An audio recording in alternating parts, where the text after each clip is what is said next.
है पढ़ने का? देखता हूँ। चला देता हूँ। हाँ, आप एसी चला देता हूँ। नहीं नहीं, चलाइए आपकी जैसा इच्छा। एसी का मेरी क्या बात जरूरत है? इसलिए तो स्वेटर पहन के नहीं आए। और शीतला सुंदरी माता जी हैं? जी प्रभु जी। हाँ हाँ, ठीक प्रभु पढ़िए जी। माता जी। जी हरे कृष्णा। हरे कृष्णा, बस पढ़ाइए। प्रभु जी 14th अध्याय है ना? नहीं, 13वां, यहाँ से पढ़िए। 13वें अध्याय से श्रील रूप गोस्वामी आगे लिखते हैं।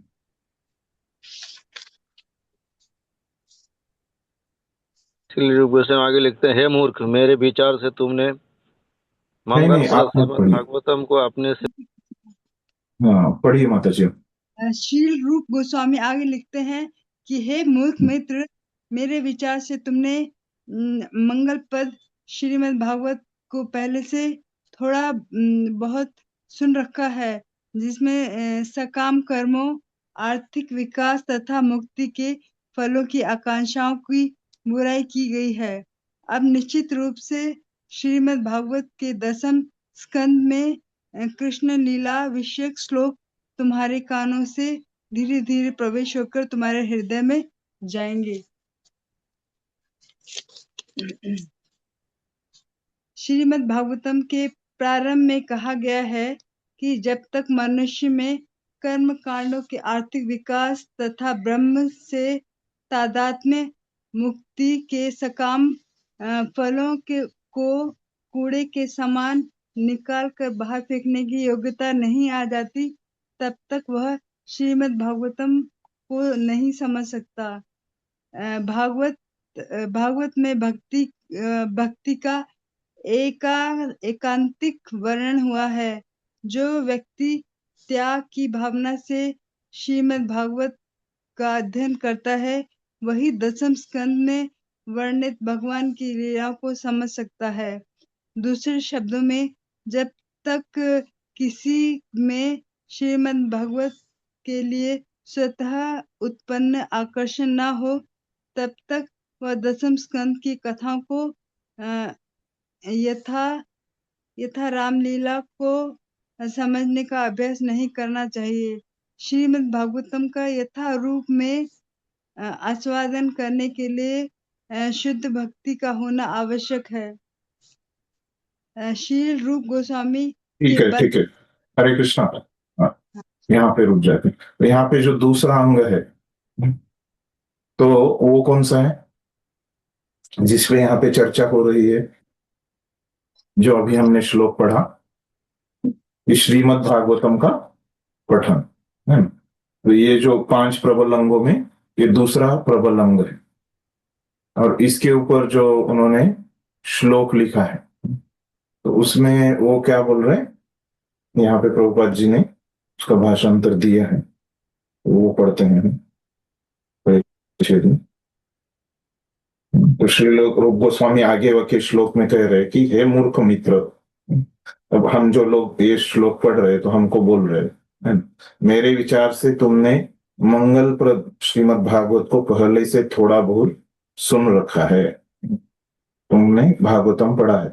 तो क्या है उस भागवतम में, जिसमें सकाम कर्मों, आर्थिक विकास, सकाम कर्म आर्थिक विकास तथा मुक्ति के फलों की आकांक्षाओं की बुराई की गई है।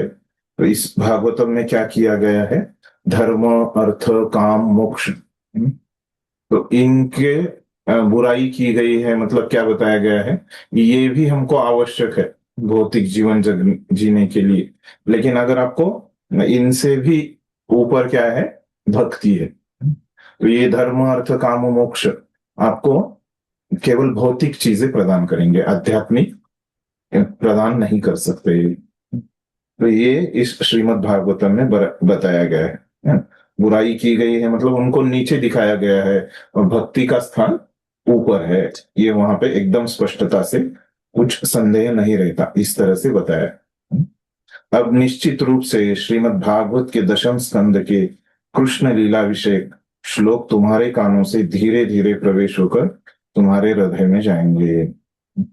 तो ये अगर समझ में आ गया किसी को, है ना, कि ये श्रीमद् भागवतम में धर्म अर्थ काम मोक्ष को उसका निम्न स्तर दिखाया गया है और भक्ति का ऊंचा स्तर दिखाया गया है, ये अगर किसी को समझ में आ गया तो उसको क्या हो जाएगा, ये दशम स्कंद के श्लोक मतलब भागवतम, भगवान की लीलाएं उसको समझ में आ जाएगी। इस तरह से यहाँ पे उन्होंने बताया।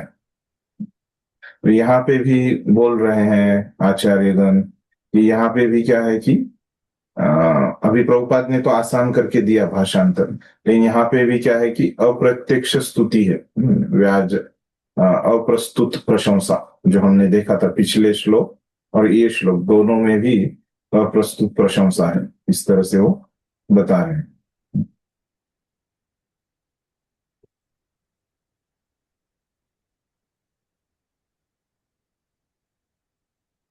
तो मतलब क्या है कि हमको भागवतम भक्ति करना है तो ये भागवतम पढ़ना आवश्यक है।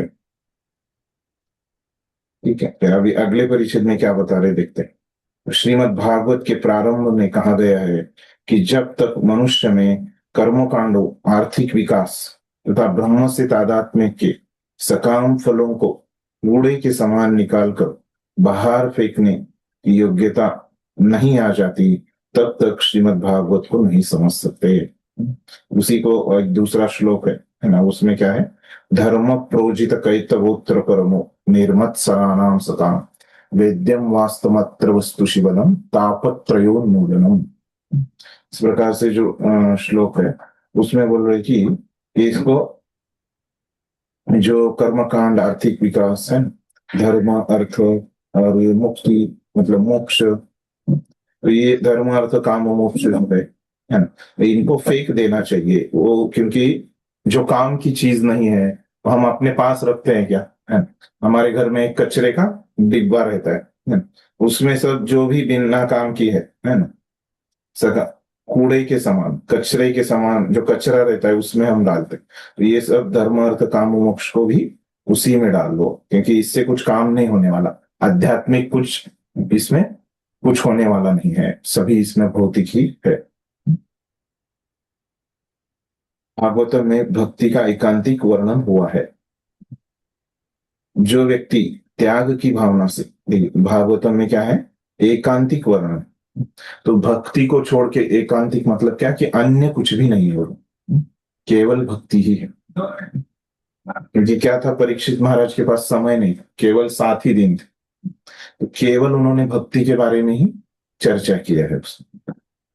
जो व्यक्ति त्याग की भावना से श्रीमद् भागवत का अध्ययन करता है वही दशम स्कंद में वर्णित भगवान की लीलाओं को समझ सकता है। तो इस सब लोग बोलते हैं जो दशम स्कंद का जो सार है वो क्या है, भगवान की लीला, सॉरी भागवतम का जो सार है वो क्या है, दशम स्कंद है जिसमें भगवान की लीलाएं। तो ऐसे सबको पता है, लेकिन वो कब समझ में आ जाएगी वो लीला, जब हम त्याग की भावना से पहले 9 स्कंद पढ़ेंगे, तभी हमको ये सब लीलाएं समझ में आ जाए। दूसरे शब्दों में, जब तक किसी में श्रीमद् भागवत के लिए स्वतः उत्पन्न आकर्षण न हो, तब तक इस दशम स्कंद की कथाओं को यथा रास लीला को समझने का प्रयास नहीं करना चाहिए। तो और एक वहां पे लिख रहे आसान शब्दों में प्रभुपाद जी कि हम में वो इच्छा जागृत होनी चाहिए कि भक्ति क्या है मुझे समझना है, और ये श्रीमद् भागवत में क्या दिया है भक्ति के बारे में, ये समझने की हमने जब इच्छा हो जाए तभी हमको वो समझ में आ जाए।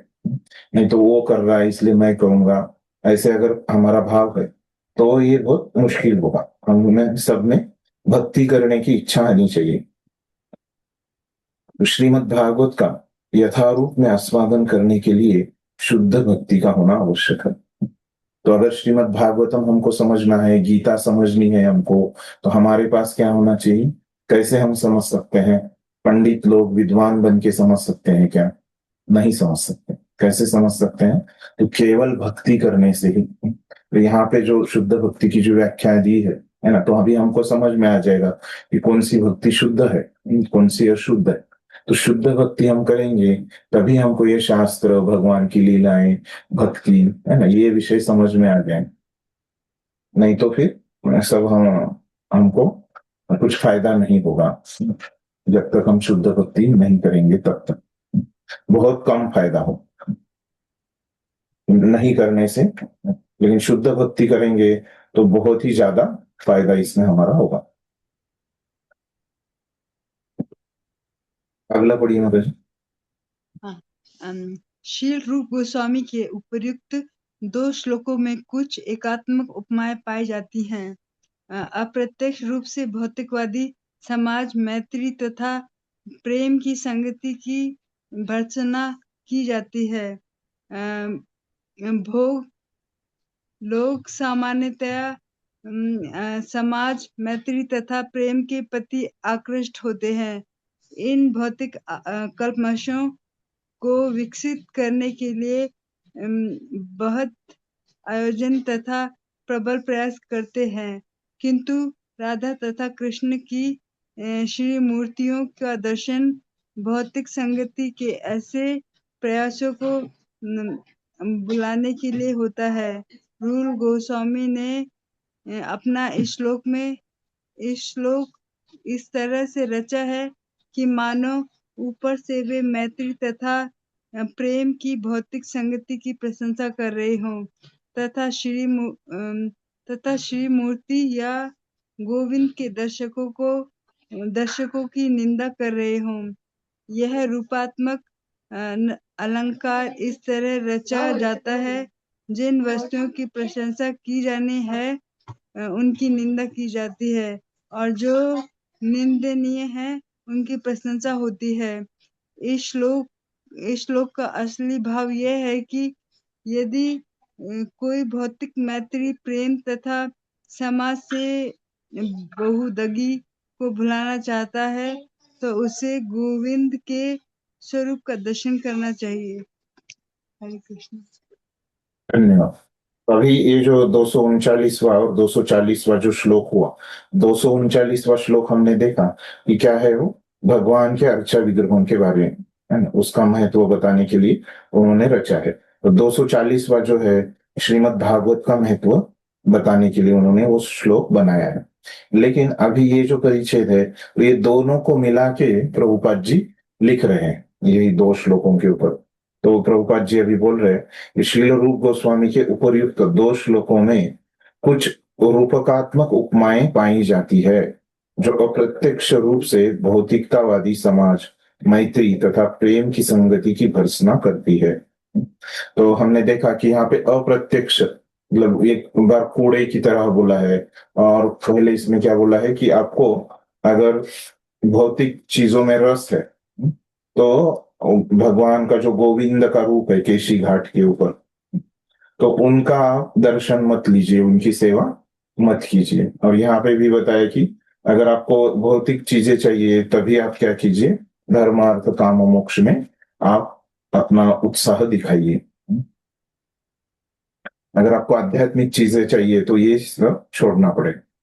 तो ये क्या किया अप्रत्यक्ष रूप से। तो जैसे आपने देखा होगा कि कभी दोस्त भी है ना, कोई अगर मोटा है तो उसको बोलते हैं मजाक में, है ना, कितना पतला है, ऐसे।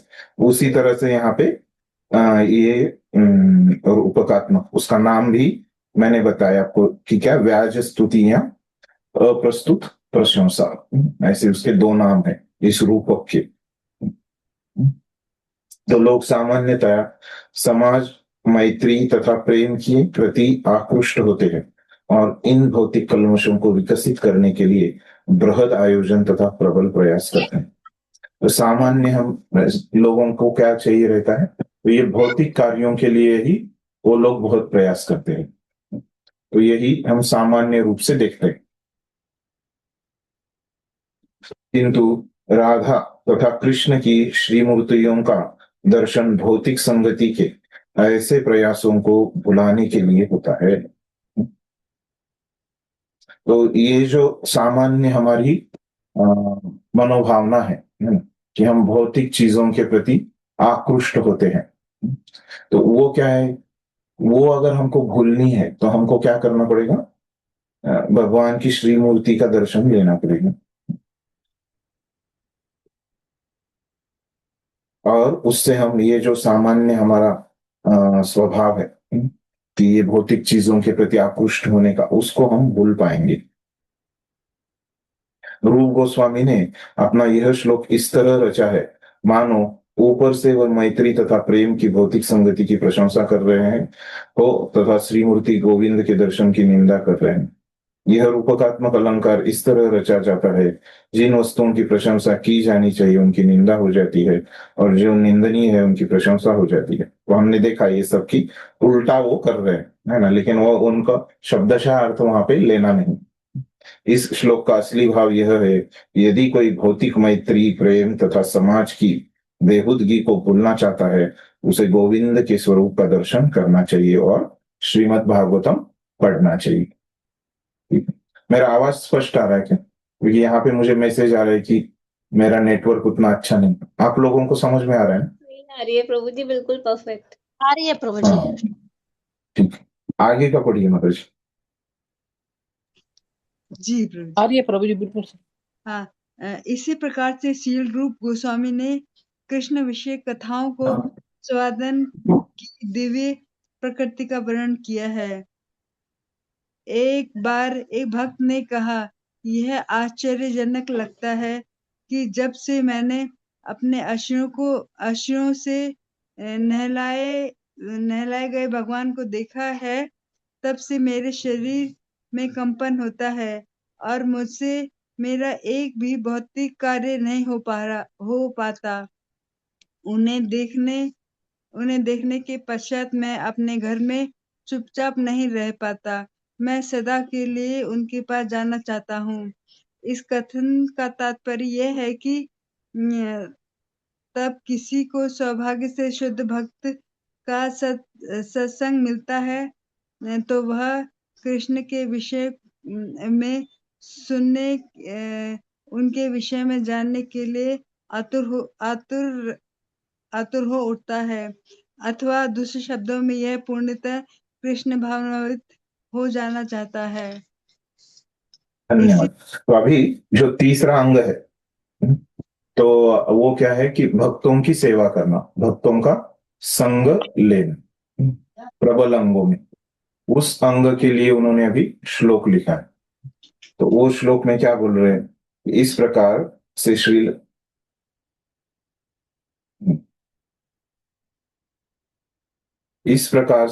श्रील रूप गोस्वामी ने कृष्ण विषय कथाओं के आस्वादन की दिव्य प्रकृति का वर्णन किया है।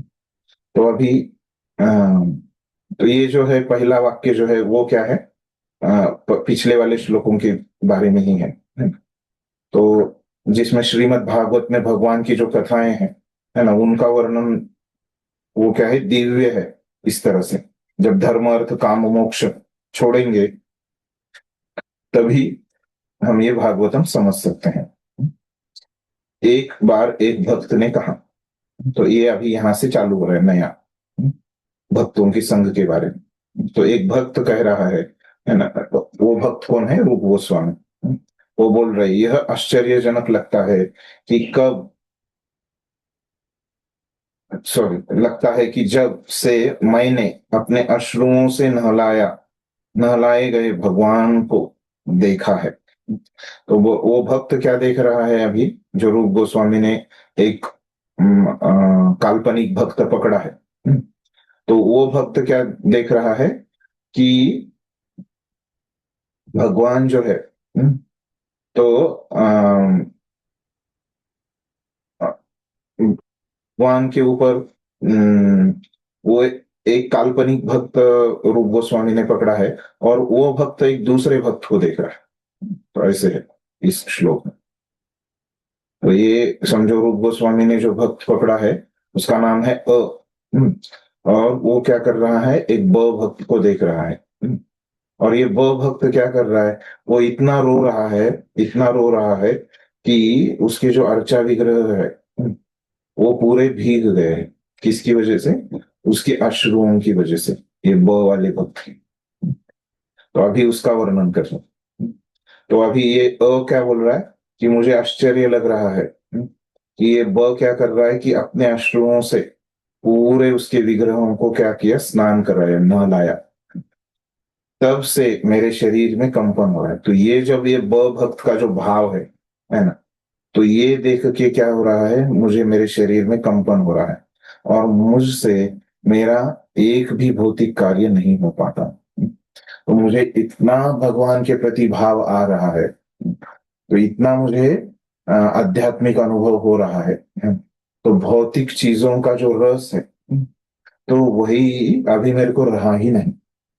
इस तरह से बोले, उन्हें देखने के पश्चात मैं अपने घर में चुपचाप नहीं रह पाता।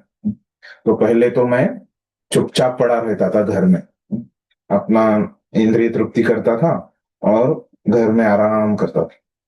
लेकिन अभी क्या हो गया, जब से ये भक्त का संग किया, ब नाम के भक्त का जब से संग किया, तब क्या हो गया, मैं सदा के लिए उनके पास जाना चाहता। तब से मैं उनका संग मैं छोड़ना ही नहीं चाहता, क्योंकि उनके संग में क्या है, मुझे बहुत आध्यात्मिक अनुभव प्राप्त होता है और आध्यात्मिक रस वहां पे मुझे मिलता है। इस कथन का तात्पर्य, अभी ये तो वैसे के वैसा हो गया श्लोक, अभी इसका संक्षिप्त में बता रहे कि जब किसी को सौभाग्य से शुद्ध भक्त का संसर्ग मिलता है, तो वह कृष्ण के विषय में सुनने, उनके विषय में जानने के लिए आतुर हो उठता है। तो भगवान के बारे में जानने की, सुनने की इच्छा हमको भक्तों के संग से ही मिलती है। तो वो अथवा दूसरे शब्दों में, वह पूर्णतया कृष्ण भावना भावित हो जाना चाहता है। तो ये भक्तों की संग की वजह से हमको क्या होता है, ये ऐसी इच्छाएं आती है हम कृष्ण को प्राप्त करने की, और वो देख के हमको कृष्ण भावना भावी होने की इच्छा होती है। ठीक है, इस प्रकार से ये तीसरे अंग के बारे में बोला। अभी इसके बाद जो बोल रहे हैं कि हरि नाम के बारे में, अब आगे पढ़िए। जी प्रभु जी। शील रूप गोस्वामी के उपर्युक्त 2 श्लोकों के कुछ एकात्मक उपमाएं पाई जाती हैं। नहीं नहीं, अच्छा, उसके इसी नीचे प्रकार, इसी हाँ, प्रकार महामंत्र वो पढ़िए। इसी प्रकार से शील रूप गोस्वामी ने कृष्ण विषयक कथाओं के आस्वादन की वो हो गया ना, विधि। उसके नीचे का पढ़िए। भूल गए कि आपने कहाँ तक पढ़ा था? प्रभु जी, वो मेरा बेटा है ना, वो सब उठा के इधर से हाँ, उधर ठीक है सब ठीक है, इसी प्रकार पेज नंबर ओके 111 ओके। पे पढ़िए। इसी प्रकार महामंत्र के श्रवण तथा कीर्तन के विषय में एक कथन है। कहा जाता है कि मंत्र की अंत अंत अंत अंत गुण संतगण, ओके संतगण संतगण कृष्ण का निरंतर यशोगान करने वाले भक्त नारद की हाथ की हाथ की हाथ की वीणा के झंकृत तारों को सुन सके। अब यही ध्वनि मेरे कानों में प्रविष्ट हो चुकी है और मुझे परम पुरुष की उपस्थिति का निरंतर अभ्यास हो रहा है। धीरे धीरे मैं समस्त भौतिक भोग के प्रति सारी आसक्ति से विहीन होता जा रहा हूँ। धन्यवाद।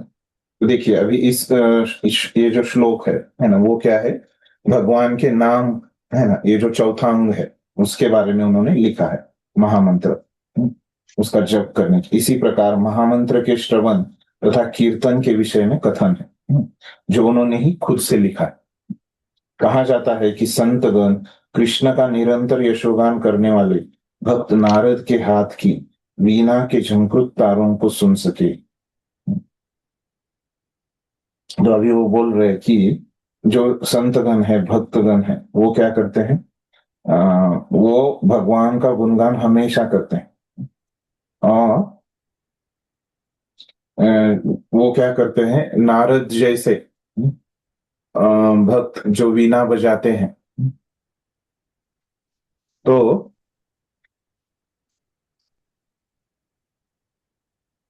वो भी वो सुन लेते हैं।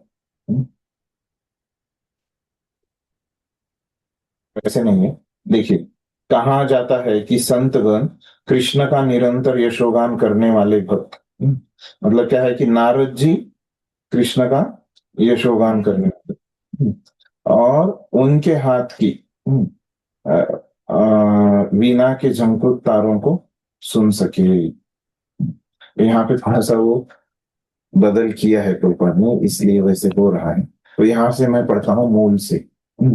तो क्या बोल रहे हैं, ये श्लोक का अर्थ क्या होता है, देखिए पहले समझ लीजिए, है ना, कि जब से, है ना, वो भक्त क्या बोल रहा है, जब से मैंने नारद मुनि भगवान के नाम का जो श्रवण करते हैं, जो हमको हमारे कानों को पूरी तरह से संतुष्ट करता है, जब से मैं ये नारद मुनि जो भगवान के नाम का गुणगान कर रहे हैं और वो मुझे संतुष्ट कर रहे हैं, है ना, वो मैं सुन रहा हूँ।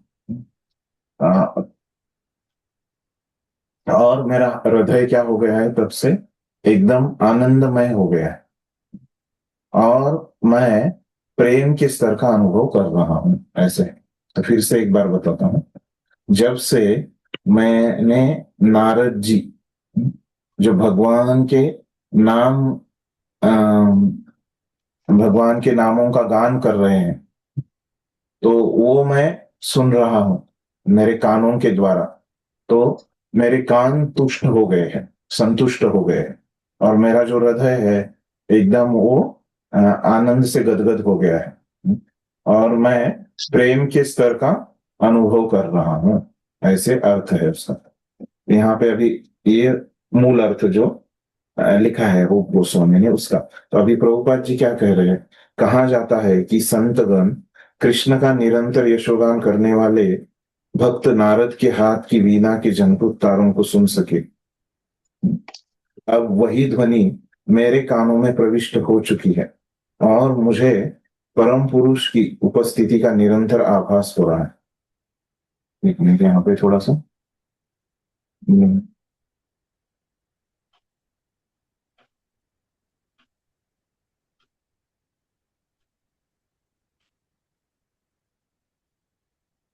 यहाँ पे थोड़ा सा क्या है कि भाषांतर में समस्या है, तो इसीलिए मैं थोड़ा अटक गया था यहाँ पे, तो इसको ठीक करना पड़ेगा हमको।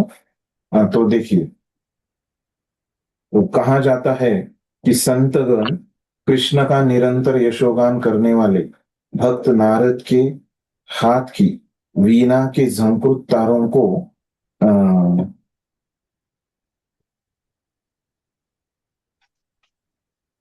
सुन सके नहीं।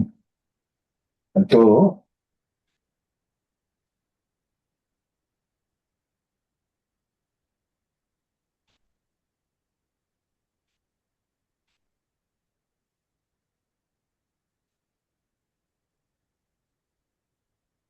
क्या, सुन सके नहीं, सुन पा रहे थे, ऐसे कीजिए।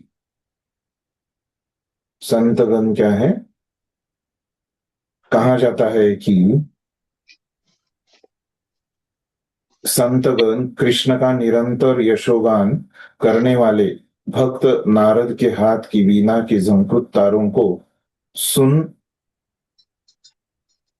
पा रहे थे, या सुन रहे थे, ऐसे में एबल लिखा है तो सुन पा रहे थे, ऐसे कीजिए, सके कट कीजिए, और यहाँ पे सुन पा रहे थे, ये कर दिया, सुन पा रहे थे।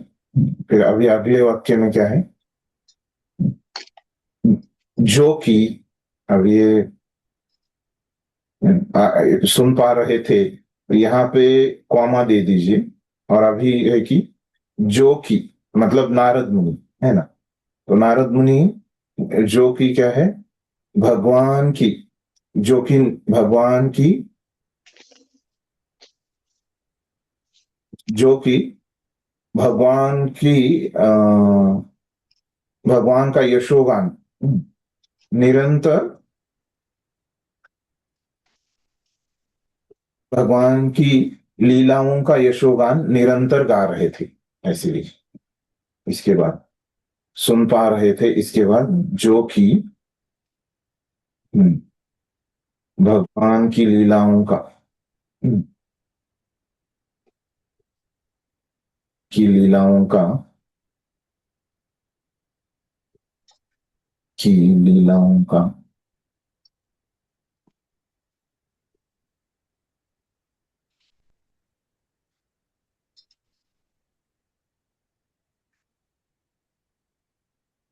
मैं आगे ऊपर लिखता हूँ, भगवान की लीलाओं का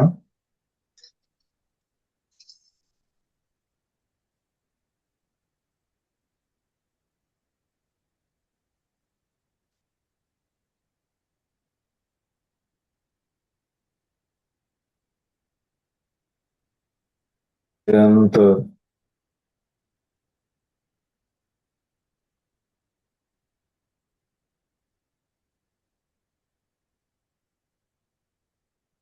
कर रहे थे।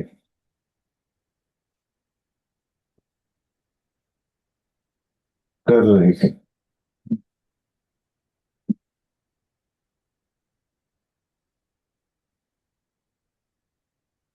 और उसके बाद वो वाक्य आएगा, अब वही ध्वनि मेरे कानों में प्रविष्ट हो चुकी है और मुझे परम पुरुष की उपस्थिति का निरंतर आभास हो रहा है।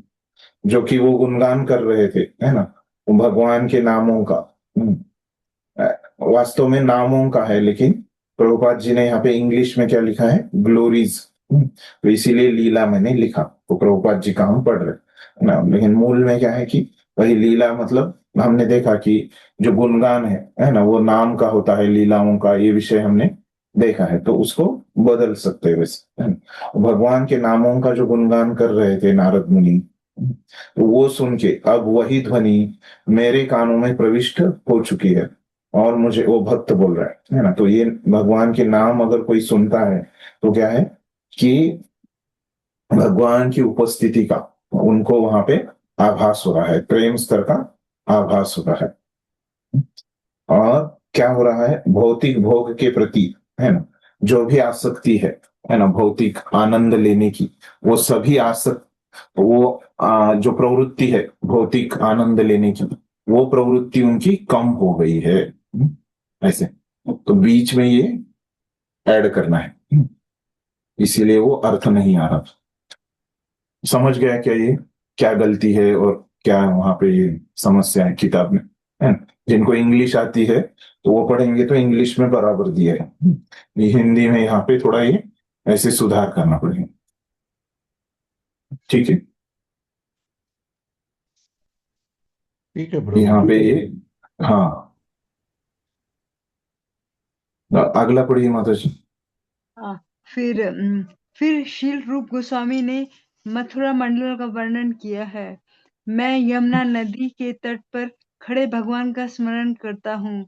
वे कदम के वृक्षों के बीच में अत्यंत सुंदर लगते हैं, जहाँ उद्यानों में अनेक पक्षी चहचहा रहे हैं।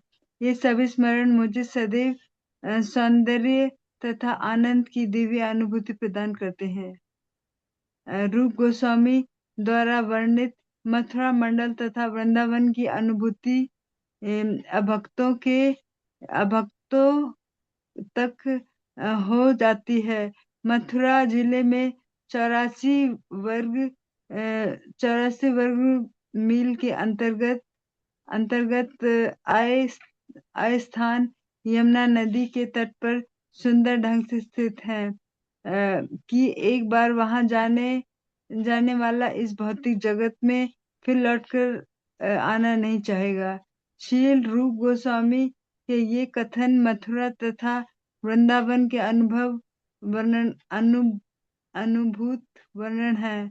ये सारे गुण सिद्ध करते हैं कि मथुरा तथा वृंदावन की स्थिति दिव्य है। अन्यथा इन स्थानों में हमारे दिव्य भावों के उद्वेग की संभावना न होती। जब कोई मथुरा या वृंदावन पहुंचता तो ऐसे दिव्य अनुभूतियां तुरंत ही उद्दीप्त हो उठती हैं। धन्यवाद। बाकी धन्यवाद माता जी। मेरा आवाज आ रहा है, हाँ। तो यहाँ पे ये जो पांचवा अंग है ना, बचा हुआ है ना, वो क्या है कि मथुरा वास करना, मथुरा में रहना। तो हमने देखा था कि पहला जो अंग था, इससे पहले एक आया था 55 शायद से, वो क्या है कि नंबर मुझे याद नहीं आ रहा है उसका, लेकिन वो क्या था कि मथुरा की सेवा करना, इस तरह से था। लेकिन ये 5 प्रबल अंग में जो है वो क्या है कि मथुरा में वास करना। तो अभी उसके बारे में जो श्लोक लिखा है उसका अर्थ क्या है, फिर श्रील रूप गोस्वामी ने मथुरा मंडल का वर्णन किया है। मैं यमुना नदी के तट पर खड़े भगवान का स्मरण करता हूँ। तो अभी मथुरा में क्या है, यमुना नदी है, और वहां पे भगवान खड़े हैं, तो उनका वो स्मरण कर रहे हैं। तो और क्या है वहां पे, वे कदम के वृक्षों के बीच में अत्यंत सुंदर लगते हैं। और उन भगवान के बाजू में क्या है, यमुना के तट के ऊपर कि वहां पे कदम के वृक्ष के है भी है ना, मतलब अत्यंत वहां पे क्या है, नैसर्गिक दृष्टिया बहुत ही सुंदर ऐसे वहां पे दृश्य है। और ये सुंदर भी लग रहा है ऐसे उन्होंने कहा है। वहां पे उद्यान है ना? मथुरा में क्या वृंदावन ये सब देखिए, नाम ही उनका वन वगैरह ऐसे रहता है ना? तो वहां पे बहुत ही ऐसे उद्यान और पेड़ वगैरह ऐसे रहता था। और उसमें क्या है कि अनेक पक्षी चहचहा रहे हैं, है ना? तो वहां पे जो मधुमक्खियां हैं, वहां पे पुष्प भी बहुत सारे हैं। तो प्रभुपाद ने संक्षिप्त में लिखा है, मूल श्लोक में क्या है कि मधुमक्खियां भी वहां पे है, इतने वहां पे फूल भी इतने अच्छे हैं, और वो फूल पे जो मकरंद है ना, वो लेने के लिए वहां पे मधुमक्खियां भी बहुत सारी वहां पे आई है। तो ये सभी स्मरण, ये सब देख रहा है वो भक्त, वृंदावन का एकदम रमणीय जो वातावरण है, तो ये वो भक्त स्मरण कर रहा है ना, एकदम सौंदर्य है उसमें। और ये सब वृंदावन को देख के ही मुझे एक दिव्य आनंद की अनुभूति वहां पे हो रही है, आध्यात्मिक आनंद की अनुभूति। इस प्रकार से वो श्लोक लिखा है रूप गोस्वामी ने। तो अभी प्रभुपाद जी अपना मत उसके ऊपर दे रहे, बोल रहे कि रूप गोस्वामी द्वारा वर्णित मथुरा मंडल तथा वृंदावन की अनुभूति अभक्तों तक को होती है ना? तो ये तो निसर्ग इतना अच्छा है ना? तो ये भक्त को ही नहीं, है ना, कोई भी उधर जाके इतना अच्छा वहां पे वातावरण होगा। जैसे मंदिर में लोग आते हैं, तो आपने देखा होगा एकदम नए लोग हैं भक्त, उनको कोई कृष्ण पे भी उतना भरोसा भी नहीं, अभी पूरे साइंस के विज्ञान के विद्यार्थी है, लेकिन वो मंदिर में आते ही वो क्या बोलते हैं, हमको बहुत शांति का अनुभव हो रहा है। उसी तरह से है ना, पूरे अभक्त है वो, है ना? तो वैसे ही प्रभुपाद जी बोल रहे हैं यहाँ पे कि अभक्त लोग भी ऐसे एकदम नयन रम्य ऐसे परिस्थिति में, वातावरण में जाएंगे, है ना? तो वो उनको भी क्या हो, बहुत अच्छा लगता है मन के लिए। तो मथुरा जिले के 84 वर्ग मील के अंतर्गत आए स्थान यमुना नदी के तट पर इतने सुंदर ढंग से स्थित है। तो ये जो पूरा जो वो परिसर है, जो मथुरा मंडल उसको बोलते हैं, है ना, वो 84 कोस का है ना? और वहां पे बहुत ही ऐसे नैसर्गिक दृष्टि अच्छा वातावरण है। एक बार वहां जाने वाला इस भौतिक जगत में फिर लौटकर आना नहीं चाहता। बहुत सारे भक्त लिखते हैं कि मेरा हृदय वृंदावन में ही मैं गंवा के आ गया, है ना? तो ऐसे बहुत सारे लोगों का अनुभव होता है कि वहां पे जाते हैं तो उनके हृदय को बहुत अच्छा लगता है। तो श्रील रूप गोस्वामी के ये कथन मथुरा तथा वृंदावन के अनुभूत वर्णन, यहाँ पे मथुरा जो शब्द बोला गया है, तो उसको आप मथुरा भी ले सकते हैं और वृंदावन भी ले सकते हैं, इस तरह से प्रभुपाद जी बोल रहे हैं। ठीक है, ये सारे गुण सिद्ध करते हैं कि मथुरा तथा वृंदावन की स्थिति दिव्य है। ये दोनों दिव्य है, इसीलिए लोगों को ऐसे अनुभव आते हैं। अन्यथा इन स्थानों में हमारे दिव्य भावों के उद्रेक की संभावना न होती है ना? ये दिव्य नहीं होती तो ऐसे हम में भावना उत्पन्न नहीं होती लोगों में, ये बोल रहे। दिव्य मतलब क्या होता है, बहुत बार मैंने बताया है आप लोग, क्या होता है बताइए तो। जो इस लोक की ना हो। हाँ, जो कि मतलब भौतिक नहीं है ना। इस लोक में क्या है, तीन गुण है। सत्व रजस तमस, वो भौतिक है। तो कुछ भी वहां पे भौतिक नहीं, सभी आध्यात्मिक है, दिव्य है। जब कोई मथुरा या वृंदावन पहुंचता है तो ऐसी दिव्य अनुभूतियां तुरंत ही उद्दीप्त होती। कोई ऐसे धाम में जाता है तो उनको तुरंत इस प्रकार का अनुभव होने लगता है। ठीक है।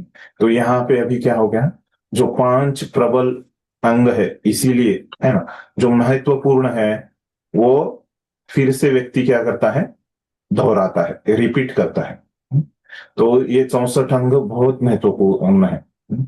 क्योंकि ये भक्ति कैसे करना, तो भक्ति करना है तो हमको ये 64 अंग ही करने पड़ेंगे।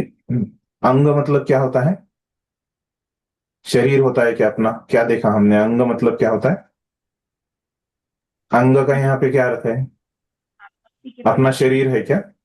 नहीं, पार्ट। क्या है, भक्ति के प्रकार। प्रकार। ठीक है।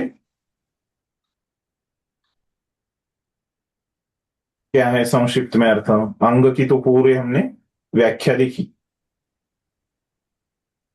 लेकिन आपको जो समझा वो बताइए आपके शब्दों में, वैसे कि वैसा नहीं तो देख के बताइए। अंग मतलब क्या है, भक्ति के अलग अलग प्रकार। प्रकार नहीं। प्रभु जी विधि। हाँ, भक्ति के अलग अलग विधि बोल सकते हैं या कार्य बोल सकते हैं। भक्ति के प्रकार तो दूसरे है ना, जो भक्ति के कार्य है ना, जो करने से भक्ति हो जाती है ना, हमने देखा ऐसे जो कार्य है या कार्यों का जो समूह है, तो उसको अंग बोलते हैं। एक कार्य है या अनेक कार्यों का जो समूह है उसको अंग बोलते हैं, है ना। इस प्रकार से हमने ये अंग की व्याख्या देखी थी। फिर उसके बाद हमने 64 अंग चालू किए थे। अभी पूरे हुए, और ये 64 में बोल रहे कि, ये 64 में बोल रहे कि पांच जो अंतिम है, कौन से, मथुरावास, अर्चा विग्रहों की सेवा, भक्तों की सेवा, भक्तों का संग, है ना, भक्तों की सेवा या भक्तों का संग तीसरा, फिर हरिनाम सुनना, और कौन सा रह गया, या हो गए धाम क्या, बस। मथुरावास, हाँ मथुरावास, अर्चा विग्रहों की सेवा, भक्तों की सेवा है, और भक्तों का संग, और श्रीमद् भागवत का श्रवण, ये पांच। तो इनका ये फिर से इनके बारे में खुद से श्लोक लिख के उन्होंने बताया। ठीक है। तो अभी ये खत्म हो गया विषय पांच अंगों का। तो अभी इसके बाद वाले श्लोक में क्या बोल रहे हैं देखते हैं। तो इसके बाद वाले श्लोक में वो बोल रहे कि अभी निष्कर्ष उसमें निकाल रहे हैं।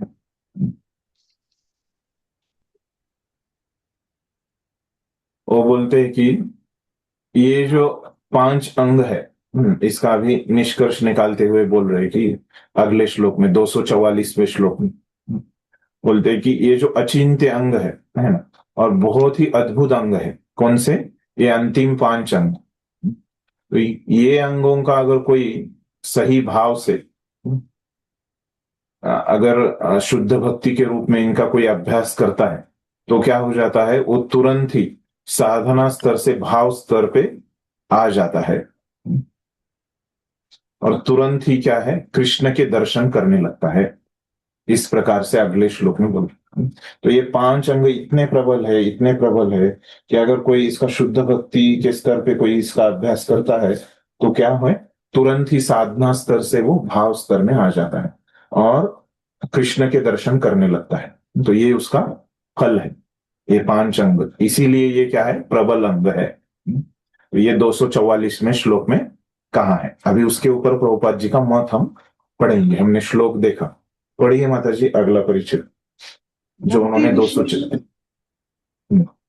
भक्ति विषयक इन कथनों से इन कथनों में कभी कभी ऐसा लग सकता है ये निष्कर्ष अश्य अति अतिशयोक्तिपूर्ण है, किंतु वास्तव में अति अतियोक्ति होती नहीं, जैसा कि अतिशयोक्ति होती नहीं।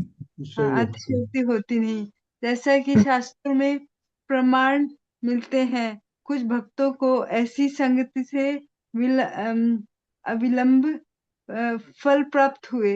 यद्यपि यद्यपि तबो यद्यपि सबों के लिए ऐसा संभव नहीं है।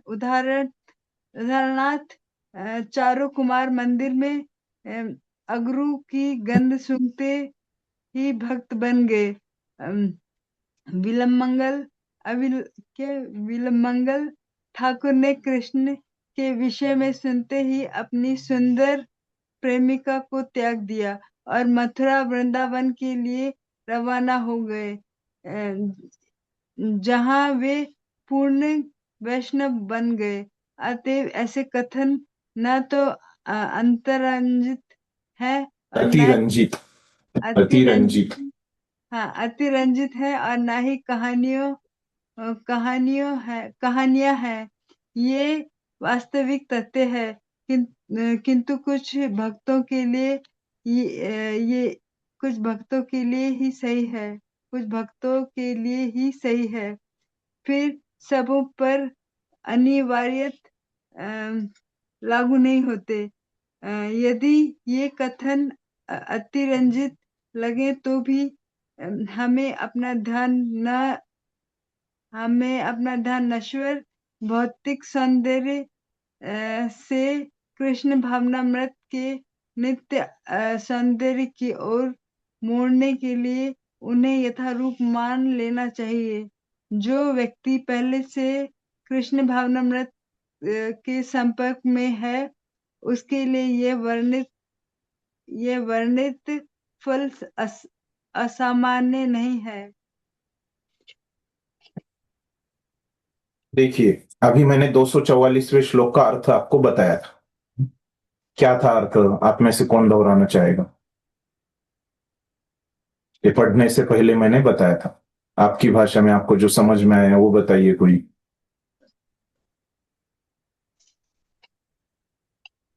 गलत होने दीजिए, प्रयास कीजिए।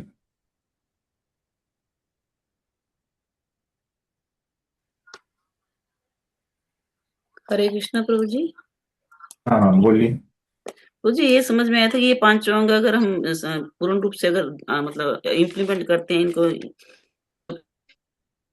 और अगर हम चलते हैं तो हमें शुद्ध भक्ति की पात्रता हो जाएगी, उसके लायक बन जाएंगे हम भगवान। शुद्ध भक्ति में इन सब चीजों का करेंगे, हम अभ्यास करेंगे इन सब चीजों को करते हुए, ऐसा थोड़ा समझ में आया। ये जो 5 प्रबल रूप हैं, इन पांचों का अगर हम करते हैं, जैसे बस भागवतम आधा का पाठ बराबर है। करते हैं, अच्छे विग्रह की पूजा करते हैं, मथुरा वास करते हैं, भक्त की सेवा करते हैं, भक्तों की सेवा करते हैं, और हरे कृष्ण महामंत्र का जैसे निरंतर कीर्तन करेंगे। इन पांचों को अगर बहुत ही प्रेम से और शुद्ध भक्ति की तरह शुद्ध करेंगे तो फिर हमारा भक्ति के लिए हम बड़े भगवान की कृपा हाँ मिलेगी और हम भगवान की हाँ, सेवा आनंद ले पाएंगे। और ठीक है ठीक है, बराबर है। अभी दूसरी बार जब आपने बताया कि वहां पे थोड़ा सही दिशा में जा रहे थे कि ये 5 जो अंतिम अंग है, बराबर है अभी। अब तो उसका अगर हम अभ्यास करेंगे, है ना, एकदम शुद्ध भक्ति से, तो क्या है कि हम भाव के स्तर पे आएंगे। भाव भक्ति के स्तर पे, जी। तो भाव भक्ति के साधना भक्ति से हम भाव भक्ति के स्तर पे आएंगे, इस तरह से ये श्लोक में बोला है। तो ये अभी क्या लगेगा सामान्य व्यक्तियों को, कैसे लगेगा? बहुत ही ज्यादा बढ़ा चढ़ा के बोला है। ऐसे किसी का भाव हो सकता है, जो श्लोक में बोला है वो पढ़ेगा तो उनको ये सच नहीं लगेगा कि इतना आसानी से हम भाव स्तर पे जाएंगे क्या, ऐसे उनको लगेगा। तो उसके बारे में अभी थोड़ा सा प्रभुपाद बोल रहे हैं कि भक्ति विषयक इन कथनों में कभी कभी ऐसा लग सकता है कि ये निष्कर्ष अतिशयोक्तिपूर्ण है। तो अतिशयोक्तिपूर्ण मतलब क्या? कि उसको बढ़ा के बोलना। कि मतलब क्या कि किसी ने थोड़ा किया है, किसी ने थोड़ा कुछ अच्छा किया है, अच्छा चित्र निकाला है या अच्छा भोग बनाया है, तो उसको बहुत ऐसे उसका ज्यादा गुणगान कर, जो है वास्तव में है तो वहां पे एक बिंदु है ना, थोड़ा है, तो उसको ऐसे बढ़ा के ऐसे उसका एक गोलाकार, है ना, वहां पे वास्तव में क्या है, बिंदु ही है लेकिन वहां पे गोल है, ऐसे वो बढ़ा के बोलना, उसको बोलते हैं अतिशयोक्ति। तो ऐसे वो बढ़ा के बोला है ना। तो ये जो भाव के स्तर पे तुरंत जाते हो, ये जो श्लोक में बोला है, ये रूप गोस्वामी ने ऐसे बढ़ा चढ़ा के बोला है। ऐसे किसी को लग सकता है, वैसे नहीं है, लेकिन किसी को कभी कभी लगेगा, ऐसे बोल रहे प्रभुपाद। तो फिर आगे बोल रहे कि जैसा कि शास्त्रों में प्रमाण मिलते हैं कुछ भक्तों की ऐसी संगति से अविलंब फल प्राप्त हो है। तो अन्य भी शास्त्रों में ऐसे जगह पे बताया कि आप भक्तों का संग करोगे तो आपको ये मिलेगा, ये। लेकिन हम देखते हैं कि सबको ऐसे मिल नहीं रहा है, सबके लिए ऐसे संभव नहीं। तो शास्त्रों में क्या क्या बताया कि जैसे जो 4 कुमार हैं, तो वो पहले कौन थे? ये चतुष कुमार है, वो पता है क्या लीला किसी को? भागवतम के 3रे स्कंद में आती है। तो पहले तो वो हाँ हाँ, निर्विशेषवादी में भी वो वो ब्रह्मवादी थे, थोड़े से अलग थे, है ना, एकदम वो मायावादी नहीं थे, है ना। तो मायावादी क्या बोलते हैं कि भगवान का कोई, भगवान और हम एक ही है, ऐसे बोलते हैं। लेकिन ये ब्रह्मवादी क्या बोलते हैं, इनमें थोड़ा अंतर होता है कि वो कि भगवान निराकार है, ऐसे बोलते हैं वो।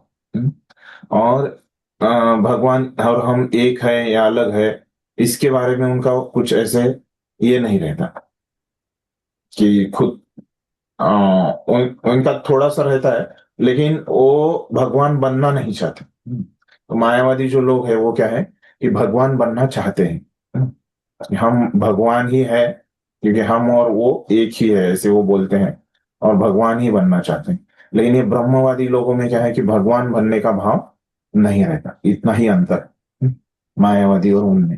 तो ऐसे वो ब्रह्मवादी थे पहले। तो ये ब्रह्मवादी होने से वो मतलब वो भक्त नहीं थे, लेकिन वो कहाँ वैकुंठ में जाते हैं, और वैकुंठ में क्या है, भगवान के चरणों पे और जो तुलसी है उसका वो गंध लेते हैं, मकरंद वो लेते हैं। और जो हमने देखा कि वो क्या होगा, भगवान के जो अर्पित फूल है ना, वो सूंघने से क्या हो जाती है, भक्ति हो जाती है। और हमने देखा कि खास करके अभी अर्चा विग्रहों से संबंधित है, तो अर्चा विग्रहों की का दर्शन लेना, है ना, तो उनसे संबंधित कुछ भी चीज करना, ये क्या है, उनकी सेवा ही है, हमने देखा था। तो इस प्रकार से अर्चा विग्रहों को अर्पित, है ना, मतलब भगवान तो वहां पे स्वयं है वैकुंठ में। तो उनको अर्पित फूलों का सुगंध लेने से उनको वो अर्चा विग्रह की सेवा का जो अंग है उनसे वो पालन हो गया, और वो क्या हो गए, तुरंत भक्त बन गए। ऐसे वर्णन है भागवतम के 3रे स्कंद। फिर बिल्व मंगल ठाकुर का भी हमको लीला पता है ना, कि भगवान के उनकी जो प्रेमिका है ना, तो उसके ऊपर वो पूरा अपना समय देते थे और उसी के बारे में चिंतन करते थे। लेकिन जो प्रेमिका ने बताया कि मेरा इतने चिंतन करने से अच्छा तुम कृष्ण का करते तो कितना अच्छा हो जाता। और ये केवल कृष्ण के विषय में बस उन्होंने इतना सुना उनकी प्रेमिका से, फिर वो क्या हो गए, तुरंत वो वृंदावन चले गए, रवाना हो गए, है ना, बिल्कुल ऐसे उन्होंने समय नहीं लगा। तो ये तो क्या है, ये सब ऐसे जो शास्त्रों में वर्णन है, वो ये ऐसे कथन हमको अतिरंजित, मतलब अतिरंजित मतलब फिर से वही अतिशयोक्ति, मतलब बढ़ा के, अति मतलब ज्यादा रहता है, रंजित मतलब उसको ऐसे ही क्या जो ये है उसका वर्णन करके, है ना, बढ़ा चढ़ा के बोलना, अतिरंजित मतलब है न ही कहानियां हैं, या बस ये बताने के लिए कहानियां नहीं है ना, बस बताने के लिए, ये वास्तविक तथ्य है ना, सच में ऐसे हुआ है। किंतु कुछ एक भक्तों के लिए ही सही है और सब पर अनिवार्यतः लागू नहीं होता। लेकिन हमको लग सकता है कि ये कुछ भक्तों के लिए है, हमारे लिए नहीं, हमारे जैसे साधकों के लिए नहीं, सबके लिए नहीं है, ऐसे लग सकता है। यदि ये कथन अतिरंजित लगे तो भी हमें अपना ध्यान नश्वर भौतिक सौंदर्य से कृष्ण भावनामृत के नित्य सौंदर्य की ओर मोड़ लेने के लिए उन्हें यथारूप मान लेना चाहिए। तो ये आपको ऐसे लगेगा, लेकिन हमको वैसे मानना नहीं है। हमको क्या करना है, ये हमको उसका भक्ति का महत्व बताने के लिए, और जो भौतिक सौंदर्य है, भौतिक चीजें जो है ना, वो कैसे गौण है भक्ति की तुलना में, तो ये बताने के लिए हमको क्या किया है, ये सब वर्णन किया है। ऐसे बोलता हूं, जो व्यक्ति पहले से कृष्ण भावनामृत के संपर्क में है, उसके लिए ये वर्णित फल असामान्य नहीं है। तो जो भक्त है ना, पहले से ही कृष्ण भावनामृत के संपर्क में है, मतलब जो पहले से ही भक्ति का अभ्यास कर रहा है, तो भक्त को तो ये क्या लगेगा, ठीक लगेगा, है ना, असामान्य, एक्स्ट्रा ऑर्डिनरी, ऐसे उसमें कुछ लगेगा नहीं। तो ये भक्तों को तो ठीक लगेगा, उनको ऐसे अतिशयोक्ति वगैरह ऐसे कुछ उसमें लगेगा नहीं भक्तों को, इस प्रकार से बोले। तो इसीलिए तो यहाँ पे हमको ग्रहण करने का मुद्दा क्या है, ये जो 5 अंग है, तो इनमें से हमको वैसे कुछ ना कुछ अभ्यास करने का प्रयास करना चाहिए, है ना, शुद्ध भक्ति के द्वारा, शुद्ध भक्ति की व्याख्या को लिखते हुए। ठीक है, तो यहाँ पे ये अंगों की बात पूरी करते हैं। तो अभी यहां से आगे वो बताते हैं 245वें श्लोक से कि कौन से भक्ति के अंग नहीं है। तो अभी उन्होंने बताया कि कौन से भक्ति के अंग है जो करने से भक्ति हो जाती है, लेकिन अभी यहां से बताएंगे वो कि कौन से अंग नहीं। तो समझ गया। तो अभी देखते हैं कि पहला अंग इसमें क्या बता रहे हैं कि वर्णाश्रम का, वर्णाश्रम ये भक्ति का अंग नहीं है, कर्म या वर्णाश्रम। तो वहां पे जाने से पहले तो वर्णाश्रम क्या है, आपको पता है क्या, आप में से किसी को? हरे कृष्ण प्रभु जी, 4 प्रकार के वर्ण और आश्रम उनका पालन करना वर्णाश्रम धर्म का। क्या, क्यों है ये वर्णाश्रम? हरे कृष्ण प्रभु जी। जी, इसलिए भगवान ने 4 आश्रम और 4 कभी वर्ण वर्णाश्रम, बनाए हाँ? थे। अगर हम इसके अनुसार भी अगर हम भक्ति करते हैं तब भी हम भगवत धाम प्राप्त कर सकते हैं, ऐसा हमने पता। नहीं, आपका आवाज शुरू में ठीक से नहीं इन्हीं के आया। आप अनुसार भी अगर हम भक्ति करते हैं। मेरी जिनके अनुसार अभी आ रही है, बीच में वो कट हो गई। हाँ, अभी आ रही है, अभी नेटवर्क की बताइए। प्रॉब्लम आ रही है प्रभु जी थोड़ी सी। हाँ, अभी बताइए ना, मुझे अभी आ रही है आपकी आवाज। हाँ जी। मेरी नहीं आ रही क्या आपको? हाँ। हरे कृष्णा। हम्म। मेरी नेटवर्क में प्रॉब्लम है प्रभु जी थोड़ी सी ना। हाँ हाँ, बताइए ना, हमारे बताइए। भगवान ने हमारे लिए 4 वर्ण और 4 आश्रम बनाए हैं, जैसे ब्राह्मण, वैश्य, क्षत्रिय, शूद्र और ब्रह्मचर्य आश्रम, गृहस्थाश्रम, सन्याश्रम, 4 आश्रम बनाए हैं। इन आश्रमों के अनुसार भी अगर हम भक्ति करते हैं, जो इनमें हमें ज्ञान दिया गया है, उसके अनुसार अगर हम भक्ति करते हैं तो भी हम भगवत धाम प्राप्त कर सकते हैं। ऐसा हमने थोड़ा समझा है। जी जी, शुरू में पढ़ा था ना, थोड़ा जो सा, साधना थोड़ा भक्ति सा की है सही, कि भी हम आश्रम के अनुसार अगर थोड़ा सा सही है। अपने वर्णाश्रम क्या है, मेरे के 4 आश्रम 4 वर्ण, इतना सही बोला। बाकी का आगे का थोड़ा उसमें सुधार चाहिए। हाँ, अश्विन को। हाँ जी। हरे कृष्ण प्रभु। हाँ। प्रभु जी, इसमें जैसे 4 वर्ण दिए गए, जैसे ब्राह्मण, क्षत्रिय और वैश्य और शूद्र। तो ब्राह्मण का काम यही है कि उनको जो उनका कार्य है, मतलब जैसे भगवत गीता का ज्ञान देना, हाँ, भगवान के बारे में बताना, मतलब ज्ञान देना, शास्त्रों के बारे में बताना, शास्त्रों के विधि के हिसाब से चलना। और ऐसे ही क्षत्रियों का धर्म दिया कि क्षत्रियों को जैसे प्रजा की रक्षा करना, जैसे राजा होते हैं या सैनिक होते हैं, उनका जो कर्तव्य है उसी रूप से वो करना। ऐसे ही वैश्य का काम है जो अपना खेती करना और अपना बिजनेस करना, मतलब वो दिया हुआ। और शूद्र का काम जो देखो, शूद्र मतलब कहा गया कि जो जिस जिस मतलब वर्ण में दिया गया उसी में वो अपना कर्म करे और करते हुए भगवान को प्राप्त कर सकता है, ऐसा मतलब समझना। जो आपने बोला वो ठीक है, ठीक, धन्यवाद। हाँ, राग मंजरी माता जी। हरे कृष्ण प्रभु जी, दंडवत प्रणाम। प्रभु जी, वर्णाश्रम धर्म का पालन करने से हृदय का शुद्धिकरण होता है। तो जब हृदय का शुद्धिकरण होता है तो भक्ति करना आसान हो जाता है। तो हृदय का शुद्धिकरण के वर्णाश्रम धर्म का पालन करना चाहिए? ये आप लोगों ने गीता में पढ़ा है ना, चौथे अध्याय में, उसमें हृदय का। और वहां पे चौथे अध्याय में भगवान बताते हैं कि क्यों उन्होंने वर्णाश्रम धर्म बनाया है। भगवान वहां पे बताते हैं कि जो लोग आसक्त है ये भौतिक चीजों से, उनकी आसक्ति कम करने के लिए मैंने क्या किया है, ये वर्णाश्रम धर्म बनाया है, तो लोगों का हृदय शुद्ध हो और उनकी आसक्ति कम हो, है ना। ये जो अभी माता जी ने बताया, तो इसके लिए भगवान बोलते हैं कि मैंने वर्णाश्रम धर्म बनाया है। लेकिन कुछ लोगों को लगता है कि हम लोग वर्णाश्रम धर्म का अभ्यास करेंगे, है ना, तो ये तो क्या हो जाएगा, एक दिन हम भक्ति में आ जाएंगे, ऐसे लोगों को लगता है। लेकिन वो क्या है कि बस भक्ति में वो मदद करने वाला, वो भक्ति में आपको लेके नहीं आएंगे। आपका हृदय शुद्ध होगा, हृदय शुद्ध होगा, कितना भी शुद्ध होगा, तो आप भक्ति में आओगे नहीं। तो ये भक्ति करने को आसान होगा, लेकिन भक्ति में कैसे आओगे, भक्ति में आप आओगे भक्ति से ही आओगे। तो ये गलत फहमी रहती है लोगों में। तो लोगों को लगता है कि मैं वर्णाश्रम धर्म का अभ्यास करूंगा, मेरा हृदय शुद्ध होगा और मैं भक्ति में आऊंगा। तो ये बहुत बड़ी गलत धारणा है।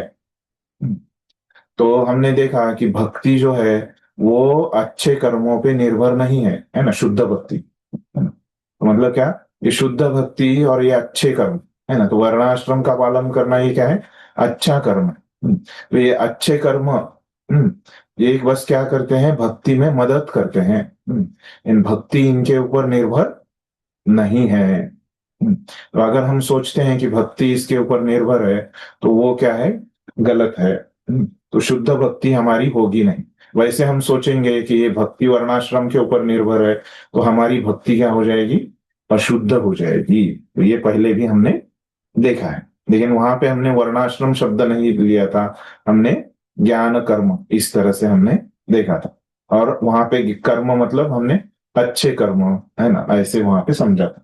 लेकिन अभी उसमें ही क्या आता है, अच्छे कर्मों में ही वर्णाश्रम धर्म उसी में आता है। तो इसीलिए खास करके बता रहे हैं अलग से, है ना, क्योंकि क्या है कि लोग इसको गलत समझेंगे, ऐसे उनको वहां पे शंका आ रही है ना। तो फिर से दोहरा रहे हैं उसको, है ना। शुद्ध भक्ति की व्याख्या करने के बाद भी वैसे भी ये शुद्ध भक्ति में कवर हो ही गया है, उसमें पहले ही उन्होंने बता दिया है, लेकिन फिर से वो बता रहे हैं क्योंकि ये लोगों का हमेशा इसमें रखता है कि ये वर्णाश्रम मतलब भक्ति है ही।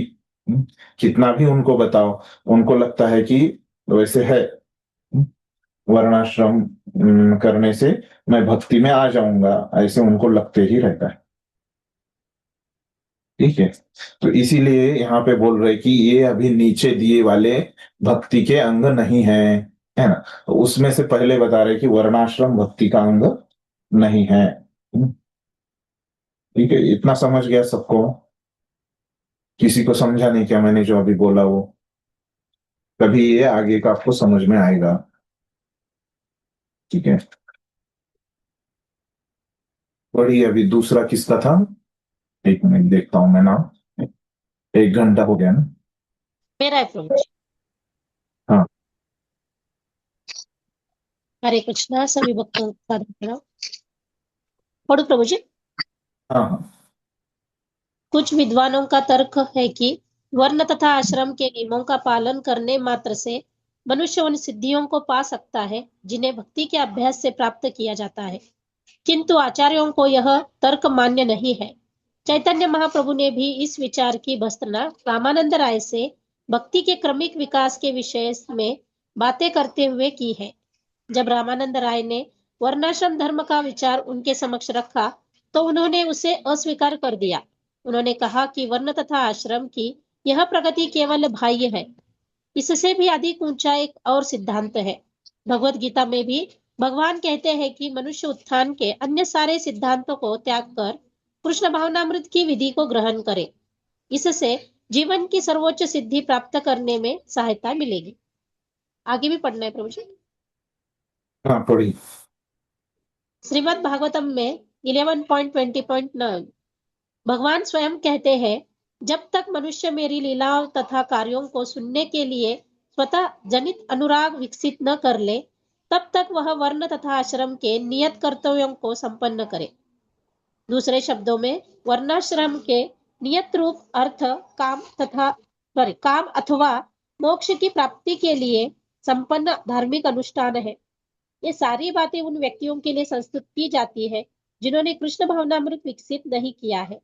वस्तुतः शास्त्रों में संस्तुत ये सारे कार्य कृष्ण भावनामृत तक ले जाने के लिए ही है, किंतु जिसने पहले से कृष्ण के लिए स्वजात अनुराग विकसित कर लिया है, उसे शास्त्रों द्वारा नियत कर्तव्यों को नहीं करना पड़ता। हरे कृष्ण। धन्यवाद।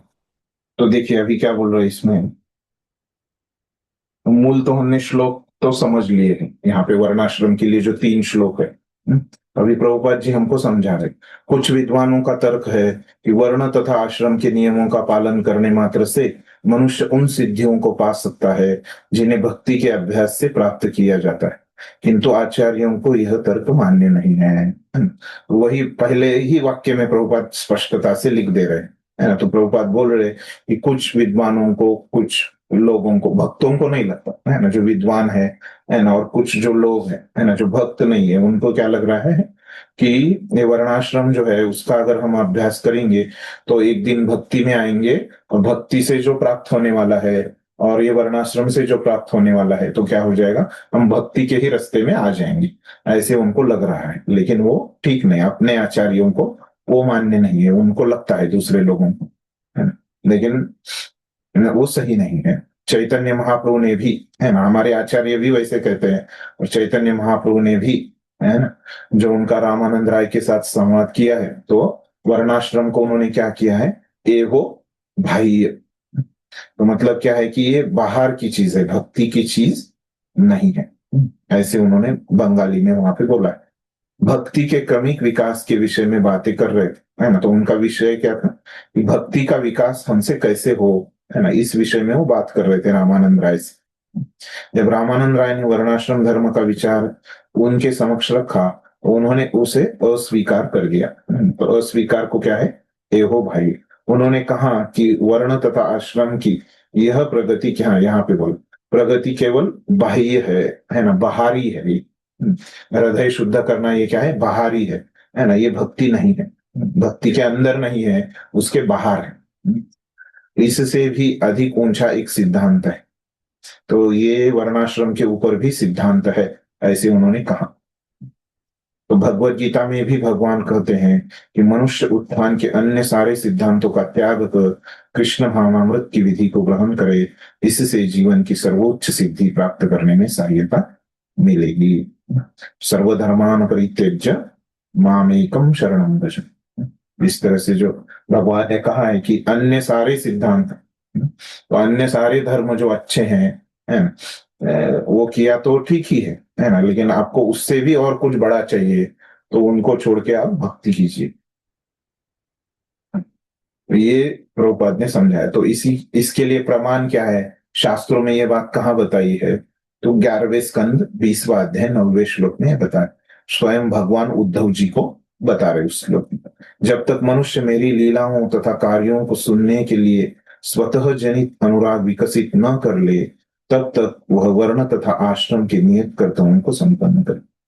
तो ये वर्णाश्रम है, कब तक है, कहाँ तक है, जो भक्ति में अभी श्रद्धा नहीं, जिसको भक्ति नहीं करनी है ना, कहाँ तक करना है, ये लीलाओं को कार्य स्वतः जनित अनुराग विकसित नहीं, हमको नहीं अभी तक समझ में आया, भक्ति पे हमारी इतनी श्रद्धा आई नहीं है, और हमको समझ में नहीं आया कि भगवान की लीला सुनने से, है ना, भगवान के कार्य सुनने से, मेरे द्वारा भगवान का नाम लेने से मेरे द्वारा भक्ति हो जाएगी, ये जिसको नहीं समझ में आए, तो उसके लिए ये है वर्णाश्रम का।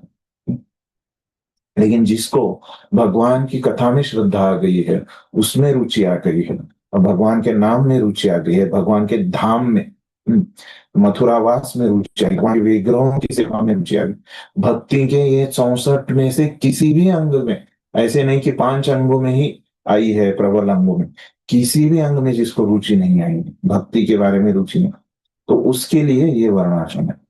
दूसरे शब्दों में वर्णाश्रम के नियत रूप अर्थ, काम अथवा मोक्ष की प्राप्ति के लिए संपन्न धार्मिक अनुष्ठान, ये सब क्या है? धार्मिक है ये सब चीजें। तो ये सारी बातें उन व्यक्तियों के लिए संस्तुति की जाती है, संस्तुत की जाती है जिन्होंने कृष्ण भावनामृत विकसित नहीं किया।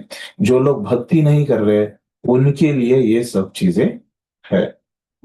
वस्तुतः शास्त्रों में संस्तुत ये सारे कार्य कृष्ण भावनामृत तक ले जाने के लिए है। तो ये सब जो कार्य है तो उनको क्या है शास्त्रों में कृष्ण भावनामृत तक ले जाने के मतलब वो कृष्ण भावनामृत को जब स्वीकार करेगा तब वो उसका पालन कर सके, उसका हृदय शुद्ध है तो ये मदद करने वाला है ना। किंतु जिसने पहले से ही कृष्ण के लिए स्वजात अनुराग विकसित किया है, मतलब जो पहले से ही भगवान का भक्त है, उसे शास्त्रों द्वारा नियत कर्तव्य उनको नहीं करना पड़ता। जो पहले से ही भगवान का भक्त है उसके लिए तो ये सब नियम नहीं है।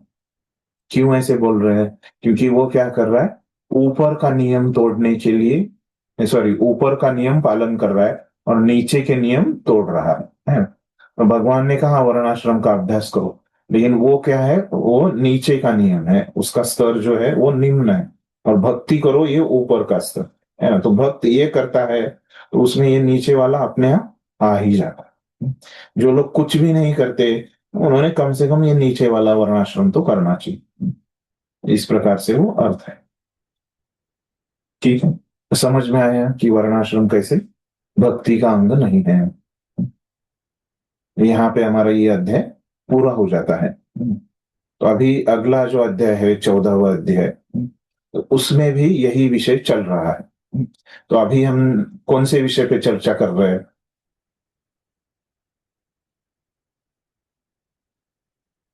कौन सा विषय हमारा चल रहा है? भक्ति के लिए नहीं है।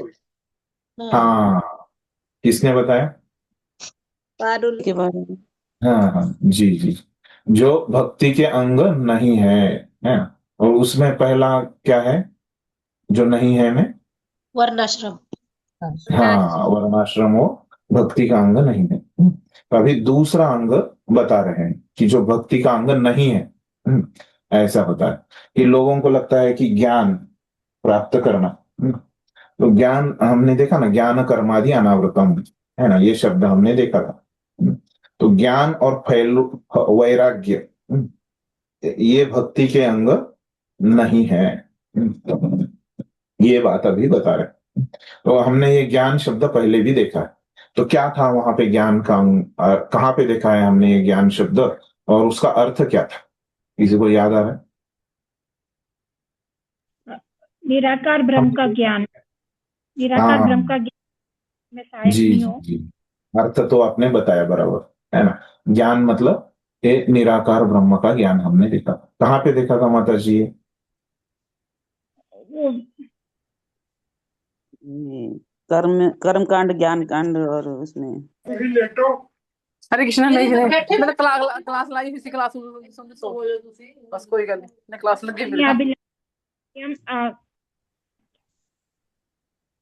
अन्य अभिलाषता शून्यम वाला शुद्ध भक्ति की जो व्याख्या जिस श्लोक में दी है ना, तो वहां पे ज्ञान कर्मादि अनावृतम ऐसे वहां पे कहा है। तो उस समय हमने ये ज्ञान का अर्थ देखा था, है ना? मतलब निराकार ब्रह्म का ज्ञान, उसको हमको नहीं लेना है। तो ऐसे उसका अर्थ है बराबर। ठीक है, तो सभी को याद आ गया? नहीं याद आया तो अभी जो हमने अर्थ बताया ज्ञान का वो समझ में आया सबको? ठीक है, तो ये है जिसको समझाने। पढ़िए माता जी फिर आगे का।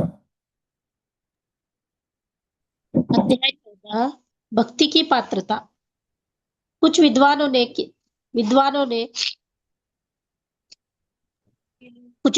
की संस्तुति है कि भक्ति तक पहुंचने में ज्ञान तथा त्याग महत्वपूर्ण कारक होते हैं, किंतु वस्तुस्थिति यह नहीं है। वस्तुतः ज्ञान या त्याग का अनुशीलन जो कृष्ण भावनामृत में पांव जमाने के लिए अनुकूल होता है, भले ही प्रारंभ में स्वीकार कर लिया जाए, किंतु अंततः उनका तिरस्कार करना पड़ सकता है। क्योंकि ये भक्ति यदि आश्रित है तो केवल सेवा भाव या सेवा की इच्छा पर, अन्य किसी पर नहीं। उसे निष्ठा के अतिरिक्त और कुछ नहीं चाहिए। आगे में पढ़ो प्रभु जी। हाँ हाँ पढ़ी।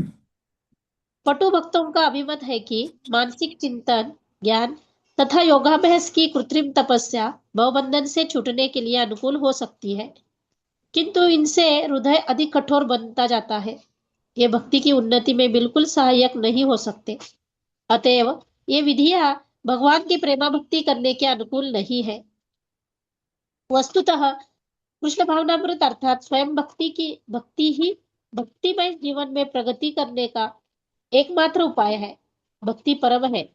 यह कार्य और कारण दोनों है। भगवान सबों के कारण तथा कार्य है और उन ब्रह्म परम तक पहुंचने के लिए भक्ति योग अपनाना पड़ता है, क्योंकि भक्ति भी परम है। और पढ़ना है प्रभु जी।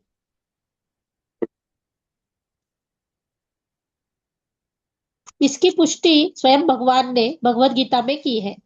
मुझे भक्ति के द्वारा ही समझा जा सकता है। गीता में अपने उपदेश के प्रारंभ में ही भगवान कृष्ण अर्जुन से कहते हैं, चूंकि तुम मेरे भक्त हो, अतएव मैं तुम्हें इन रहस्यों की शिक्षा दूंगा। वैदिक ज्ञान का अर्थ है अंततोगत्वा परमेश्वर को समझना, और उनके धाम में प्रवेश करने की विधि है भक्ति। सभी प्रामाणिक शास्त्रों ने इसे स्वीकार किया है। ज्ञानी लोग भक्ति योग की उपेक्षा करते हैं और दार्शनिक खोज में अन्यों को परास्त करने के प्रयास मात्र में वे भक्ति भाव उत्पन्न नहीं कर पाते। श्रीमद् भागवत। धन्यवाद माता। रुक जाइए। हाँ, तो यहाँ पे ये समझने से पहले कुछ चीजों हमको समझनी पड़ेगी, है ना। तो वो पहले मैं बताता हूँ। तो ये जो 248वां श्लोक है ना, तो उसको पहले समझ लेते हैं हम आचार्यों से, है ना। 248 और 249, है ना। तो ये दो श्लोक हमने यहाँ पे पढ़े हैं, है ना, तो प्रभुपाद जी के द्वारा, है ना। तो ये पहले आचार्यों से समझेंगे तो आसान जाएगा। तो अभी देखिए, जो 248 वाला श्लोक है, तो उसमें क्या बोल रहे हैं रूप गोस्वामी। तो वो बोल रहे हैं कि जो ज्ञान और वैराग्य है,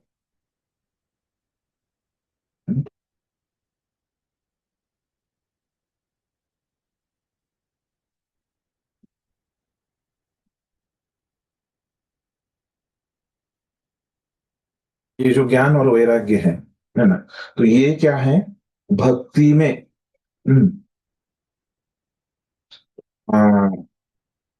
आने के लिए थोड़ा सा मदद करते हैं। वो बोल रहे कि शुरू में थोड़ा सा मदद करते हैं, ऐसे श्लोक में वो बोल रहे। और लेकिन वो मदद करते हैं, लेकिन वो भक्ति के अंग नहीं है। ऐसे ये श्लोक में उन्होंने दो बातें बताई स्पष्टता से एकदम, है ना। वो वैसे के वैसा मैंने बताया आपको। वो बोल रहे कि ये ज्ञान और वैराग्य थोड़ा सा मदद करते हैं, लेकिन वो भक्ति के अंग नहीं है। वो मदद करते हैं, लेकिन फिर भी वो भक्ति के अंग नहीं है। इस प्रकार से अभी उनका श्लोक है। तो इसके ऊपर टीका लिखी है ना, किसने, जीव गोस्वामी ने। वो क्या बोल रहे हैं, है ना। तो ज्ञान मतलब यहाँ पे क्या, जो हमने जाना था उस समय, ज्ञान मतलब ये निराकार ब्रह्म का ज्ञान। तो वो वही बोल रहे कि ज्ञान मतलब यहाँ पे होता है वो ज्ञान। तो ये ज्ञान मतलब क्या, कि जीव के बारे में, जीव कौन है ना, वो जानना, ब्रह्मन कौन है वो जानना। तो ये ज्ञान होता है, ये निराकारवादी, है ना। तो इसको हमको नहीं पकड़ना है। और वैराग्य मतलब क्या, है ना। तो वैराग्य मतलब हमको पता है कि विरक्त। तो और ये वैराग्य का यहाँ पे अर्थ क्या है, कि ऐसी विरक्ति जो ये ज्ञान में मदद करे, ज्ञान प्राप्त करने में मदद करे, ऐसी विरक्ति वैराग्य का अर्थ वो बोल रहे हैं। और ज्ञान का अर्थ तो हमने जाना पिछले से, वही यहाँ पे बताया। ये ज्ञान और वैराग्य के अर्थ यहाँ पे जीव गोस्वामी ने बताया। और वो बोल रहे हैं कि ऐसा ज्ञान कि जो भक्ति और वैराग्य दोनों, जो भक्ति में मदद नहीं करते उनको हमको छोड़ देना है ना, वो तो हमने पहले भी देखा। और ये थोड़ा सा मदद करते हैं शुरू में।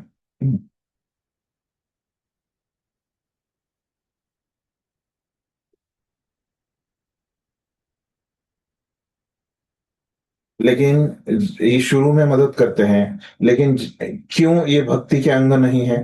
तो भक्ति के जो 64 अंग यहाँ पे कहे हैं, उनका जब हम अभ्यास करते हैं, ये 64 अंगों का जब अभ्यास करेंगे, तो वो बोल रहे हैं कि ये 64 अंगों का अभ्यास करने से क्या हो जाएगा? हमारे द्वारा भक्ति हो जाएगी। और ये भक्ति किसको जन्म देती है? ज्ञान और वैराग्य को जन्म देती है। तो ये शुरू में थोड़ा सा मदद करते हैं, ये ज्ञान है ना, आध्यात्मिक ब्रह्म का ज्ञान और ये विरक्ति। लेकिन ये नहीं भी रहे हमारे पास, है ना, समझो ये हमारे पास नहीं है ना, आध्यात्मिक ब्रह्म का ज्ञान नहीं, लेकिन ये 64 अंगों का अभ्यास करके अगर हम भक्ति करेंगे तो ये भक्ति से ज्ञान और वैराग्य उत्पन्न हो जाएंगे। इस तरह से वो अपनी टीका में बोल रहे हैं। और फिर वो ज्ञान वैराग्य की हमको जरूरत नहीं पड़ेगी, ऐसे ये उन्होंने 248वें श्लोक में इतना बोला। तो अभी 249 वाला आगे का जो श्लोक है उसमें वो क्या बोल रहे देखते हैं। तो अभी उसमें जो श्लोक है उसमें वो क्या बोल रहे हैं, उसको मैं अलग रंग से लिखा हूं, देखिए।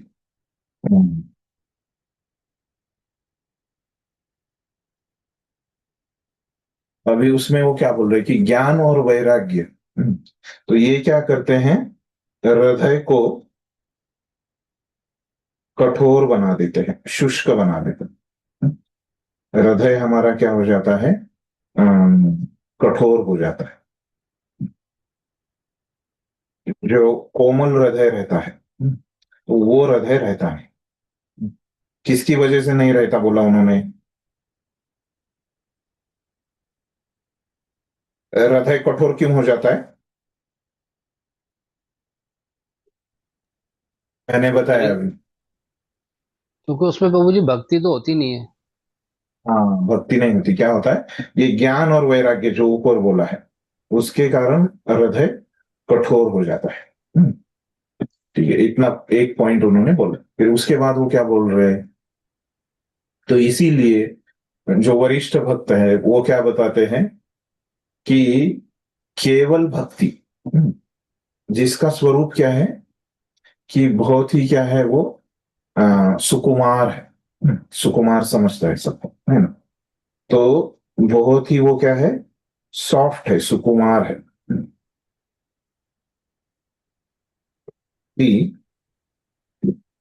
सुकुमार, टेंडर है, सॉफ्ट है। तो ऐसी ये सुकुमार भक्ति, भक्ति का स्वभाव ही सुकुमार। तो तो ये जो सुकुमार भक्ति है यही आपको भक्ति में प्रवेश दिलाएगी। भक्ति में प्रवेश कौन दिलाएगा? ये भक्ति ही दिलाएगी,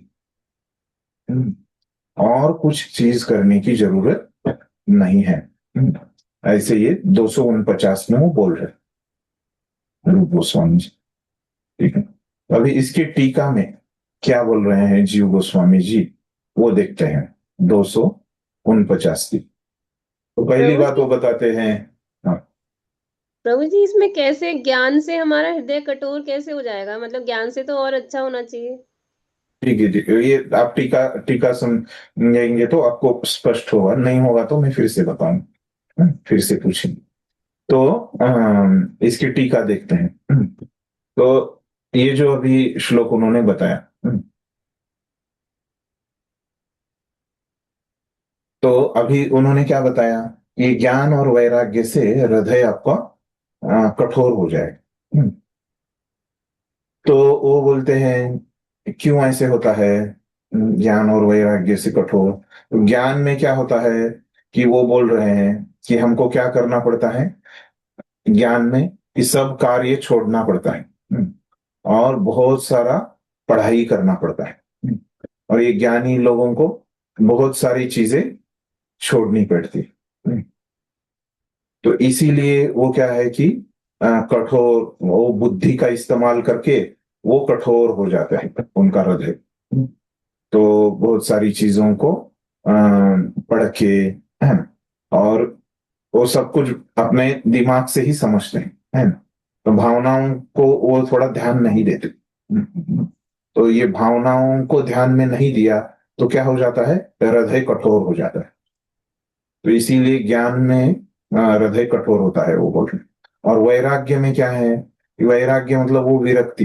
तो बहुत सारी चीजें विरक्ति करने से क्या होता है, बहुत तपस्या करना पड़ता है और सुख को छोड़ना पड़ता है, दुखों को बहुत सहन करना पड़ता है। और ये सब जो कार्य है ना, दुखों को सहन करना, वैराग्य बहुत सारी चीजों को छोड़ना, है ना, ज्ञान बहुत सारी पढ़ाई करते रहना, और जो भी वहां पे दिखता है ना, ज्ञानी लोग कैसे दिखते हैं कि उनको बाहर का ज्यादा भावनाओं का विचार नहीं करते वो लोग, है ना। तो इसके कारण क्या होता है कि ये अभ्यास ही ऐसे है उनका, है ना, कि वो एकदम कठोर उनका अभ्यास है, और मन में किसी को अच्छा नहीं लगता इस प्रकार का कार्य करना, है ना। जैसे भक्ति में सबको अच्छा लगता है, मन को भी वहां पे भक्ति में क्या है, अपने स्थान है, अपनी भावनाओं को भी स्थान है, इसीलिए वो सबको अच्छा लगता है। लेकिन इसमें क्या है, ज्ञान और वैराग्य में क्या है कि ये करना मन को उतना अच्छा नहीं लगता। तो इसीलिए क्या होता है, ये सबको कठोर कार्य लगते हैं। और इसके उल्टा क्या है, भक्ति, जो कि सुकुमार है। तो अभी बोल रहे हैं कि ठीक है, ये ज्ञान का अभ्यास करने में आपको कठोरता है उसमें, ठीक है, ऐसे उन्होंने ये जो बताया। तो अभी कोई बोलेगा ठीक है, लेकिन वो प्रश्न पूछेगा, कोई व्यक्ति पूछेगा आपकी भक्ति में भी तो ऐसे ही अभ्यास करना पड़ता है, आप लोग बोलते हो कि 16 माला करो, है ना, हमारा मन नहीं करता 16 माला करने का। तो ये भी आपका कठोर अभ्यास है, ऐसे कोई बोलेगा, है ना। तो हमारा तो मन नहीं करता ना 16 माला करने का, प्रसाद खाने का करता है, लेकिन 16 माला करने का तो नहीं करता। तो ऐसे कोई अगर प्रश्न पूछेगा, जीव गोस्वामी क्या बोल रहे हैं, है?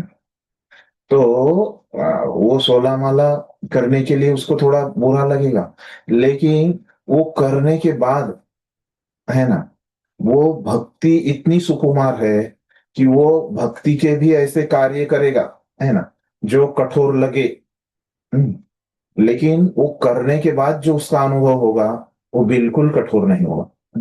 ये भक्ति का वो स्वभाव ही नहीं। ये जैसे अभी कोई बाहर का शिक्षक है, वो बच्चे को मारता है तो उसको थोड़ा अलग ही लगता है, लेकिन उसकी माँ मारती है उसको तो उसको कुछ लगता नहीं, है ना, कि माँ का उसका प्रेम इतना रहता है ना। तो माँ पे कभी गुस्सा नहीं हो जाता वो बच्चा, है ना। ऐसे वो बाहर के किसी दोस्त से कट्टी करेगा, लेकिन या किसी वरिष्ठ से वो बात नहीं करेगा, है ना, पूरा जीवन भर। लेकिन ऐसे होता है कि माँ ने उसको डांटा तो वो भी वो उससे बात करता ही है, क्योंकि माँ का जो डांटना है उसमें एक प्रेम होता है। तो वो बोलते हैं कि भक्ति में भी ऐसे कार्य रहेंगे, वो आपको कुछ कठोर लगेंगे, लेकिन वो करने के बाद आपको कठोरता का अनुभव ही नहीं होगा, क्योंकि भक्ति इतनी सुकुमार है। तो इस प्रकार से वो बोलते हैं। फिर आगे वो बोल रहे हैं कि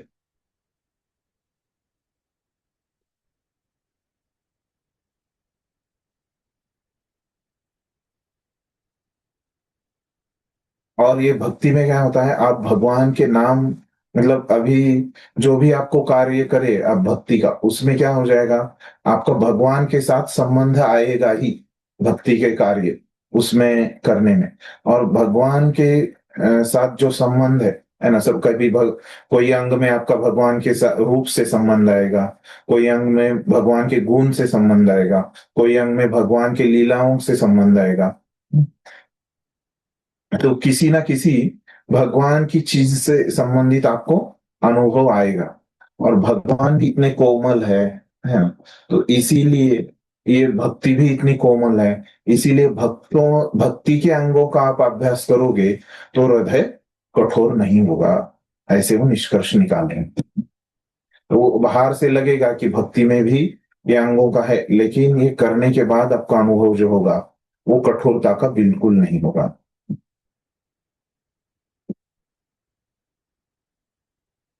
इसीलिए ये ज्ञान और वैराग्य का अभ्यास करने से हृदय कठोर होगा और भक्ति का अभ्यास करने से आपका हृदय सुकुमार होगा, सॉफ्ट होगा।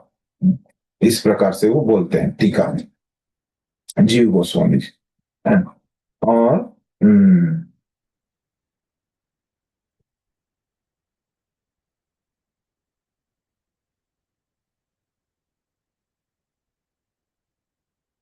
तो इसीलिए आप भक्ति ही कीजिए, वही आपको मदद करने वाली है। तो ऐसे ये श्लोकों का और टीकाओं का अर्थ है। ये समझ में आया क्या सबको, जो मैंने अभी बताया 2 श्लोकों के बारे में? ये थोड़ा समझने में मुश्किल है, ये जो दूसरा अंग जो है ना, ज्ञान और वैराग्य भक्ति का अंग नहीं है, ये पॉइंट थोड़ा मुश्किल है समझने, तो धीरे धीरे मैं बताऊंगा। तो अभी जो मैंने मूल से बताया, भावनाएं जो है ना वो ज्ञान की वजह से खत्म हो जाती हैं, मतलब वो अपना दिमाग लगाते हैं, इसीलिए वो ये मैंने मेरी समझ बताई थी आप लोगों को समझने के लिए, है ना। तो ये मेरा मत है ऐसे कि ज्ञान में क्या होता है, लेकिन वो आचार्य ने क्या बताया कि ज्ञान क्यों कठोर होता है, क्योंकि वो क्या आप लोगों को समझने के लिए मैंने बताया था वैसे। लेकिन यहाँ पे जो बताया कि हाँ, तो ज्ञान में क्या है कि वो बोल रहे हैं कि भवबंधन से ज्ञान में क्या, हाँ, ज्ञान में क्या करते हैं ज्ञानी लोग, ज्यादा शास्त्रों का पठन करते हैं। और शास्त्रों का पठन करते हैं, ये उनकी मुख्य साधना रहती, ये उनका मुख्य अंग रहता है ज्ञानी लोगों का। आचार्यों के अभी शब्दों में मैं बता रहा हूं, तो वो बोल रहे हैं कि ज्ञानी लोगों का मुख्य अंग क्या रहता है कि शास्त्रों का पठन करना, है ना, फिलोसॉफी पढ़ना, ऐसे वो लिख रहे हैं यहाँ पे। तो ये उनका मुख्य अंग रहता है। और फिलोसॉफी पढ़ने में क्या रहता है कि उसमें ये पढ़ाई में आपको बहुत दिमाग का ज्यादा इस्तेमाल करके वहां पे जो निष्कर्ष आ रहे हैं उसमें, तो उस पे मनन करने रहता है, इसकी वजह से वो कठिन होता है। ऐसे उन्होंने वाक्य लिखा है। अभी ये वाक्य को समझने के लिए कैसे समझे, तो वो समझाने के लिए मैंने बताया कि क्या होता है इसमें कि बहुत सारा ऐसे तत्व ज्ञान का, फिलोसॉफी का अभ्यास करेंगे तो उसमें बुद्धि का ही ज्यादा इस्तेमाल होता है। तो उन्होंने ऐसे एक वाक्य लिखा है, अभी वो समझने के लिए वो समझेगा नहीं ना बहुत सारे लोगों को, तो इसलिए मैंने बताया था कि इसमें बुद्धि का इस्तेमाल ज्यादा होता है और भावनाओं का इस्तेमाल नहीं होता है, और इसीलिए वो कठोर हो जाता है। इसलिए मैंने आगे का मेरे मत से समझने के लिए आप लोगों को बताया था। अभी आपका प्रश्न पूछे, यहाँ स्पष्ट हो गया? हाँ, हो गया, क्लियर है। हाँ, ठीक है। और किसी को कुछ समझा नहीं क्या? तभी आपको ये समझेगा आगे जो प्रभुपाद ने लिखा है, ये समझ गया तो ही समझेगा। ठीक है, अभी हमने ये पढ़ा है, आगे के 3 परिच्छेद पढ़े हैं, उसको समझ लेते हैं। तो यहाँ पे अभी प्रभुपाद जी बोल रहे हैं कि कुछ विद्वानों की संस्तुति है कि भक्ति तक पहुंचने में ज्ञान तथा त्याग महत्वपूर्ण है, सॉरी, महत्वपूर्ण कारक होते हैं। तो मतलब क्या, त्याग, ये वैराग्य को क्या किया है प्रभुपाद ने, त्याग बोला है। तो ये ज्ञान और वैराग्य जो है वो महत्वपूर्ण कारक है। तो कारक मतलब क्या कि जो क्रिया है ना, क्रिया करने में मदद करते हैं, है ना, जो क्रिया के माध्यम है वो कारक रहते हैं, क्रिया में मदद करते हैं। तो क्रिया क्या है, भक्ति की क्रिया है। और ये ज्ञान और वैराग्य, तो उसमें ये क्या है, वो क्रिया में मदद करने वाले हैं, ऐसे लोगों को लगता है। कुछ विद्वान बोल रहे, भक्त लोग नहीं बोल रहे, विद्वान बोल रहे। किंतु वस्तु स्थिति यह नहीं है। लेकिन सच ये है क्या? नहीं है। हमने देखा क्यों नहीं है ये सच। हमारे आचार्यों ने वैसे, रूप गोस्वामी ने ये 2 श्लोकों में वैसे नहीं बताया, इसलिए प्रभुपाद बोल रहे। वस्तुतः ज्ञान या त्याग का अनुशीलन जो कृष्ण भावनामृत में पांव जमाने के लिए अनुकूल होता है, तो ये उन्होंने कहा शुरू में थोड़ा मदद करता है, उसके ऊपर प्रभुपाद जी कह रहे हैं। तो ये ज्ञान या त्याग का अनुशीलन जो कृष्ण भावनामृत में अनुकूल होता है, भले ही वो प्रारंभ में स्वीकार कर लिया जाए, शुरू में ठीक है, ये जरूरी है, किंतु अंततः उनका तिरस्कार करना पड़ सकता है। लेकिन बाद में जब हम भक्ति में आ गए तब ये जरूरी नहीं है। ये कुछ लोगों के लिए ऐसे होता है, लेकिन कुछ लोगों के लिए ये शुरू से होता ही नहीं है। तो इनके बिना भी लोग डायरेक्टली भक्ति में आ सकते हैं। ठीक है, ये बात बताएं, तिरस्कार करना पड़ता है। बाद में जब हम भक्ति करेंगे तो क्या हो जाएगा, इसकी जरूरत नहीं होगी, है ना। ये करेंगे हम तो हमारा टाइम वेस्ट हो जाएगा। इससे अच्छा है कि भक्ति करेंगे तो उसका ज्यादा फल हमको मिलेगा। क्योंकि भक्ति यदि आश्रित है तो केवल सेवा भाव या सेवा की इच्छा पर, अन्य किसी पर नहीं है। तो भक्ति है ना, ये ज्ञान वैराग्य के ऊपर आश्रित नहीं है, मतलब ये ज्ञान वैराग्य के ऊपर निर्भर नहीं है। तो भक्ति किसके ऊपर निर्भर है? भक्ति के ऊपर ही निर्भर है ना। और भक्ति मतलब क्या है कि अन्याभिलाषिता शून्य। तो मतलब क्या है कि केवल कृष्ण को प्रसन्न करने की इच्छा। मतलब क्या? सेवा भाव, सेवा की इच्छा करना। तो भक्ति जो है वो क्या है कि से भगवान की सेवा करना, इस चीज के ऊपर ही निर्भर है, अन्य किसी चीज के ऊपर नहीं। उसे निष्ठा के अतिरिक्त और कुछ नहीं चाहिए। तो जो भक्ति है उसमें यही विश्वास हमको चाहिए, यही निष्ठा हमको चाहिए। निष्ठा मतलब क्या? विश्वास, भरोसा, श्रद्धा। तो यही हमको श्रद्धा चाहिए, निष्ठा चाहिए कि केवल भक्ति करने से ही हमको भक्ति प्राप्त होगी, है ना। और भक्ति करने से ही हमको सब कुछ प्राप्त होगा। तो ये अगर हमको विश्वास है तो हमको भक्ति के ऊपर विश्वास, मुझे सब कुछ प्राप्त हो जाएगा केवल भक्ति करने से। ये जिसको भरोसा है, ये जिसको विश्वास है, उसको भक्ति के ऊपर विश्वास। आगे बताएं, यहां तक क्लियर है एक परिचय।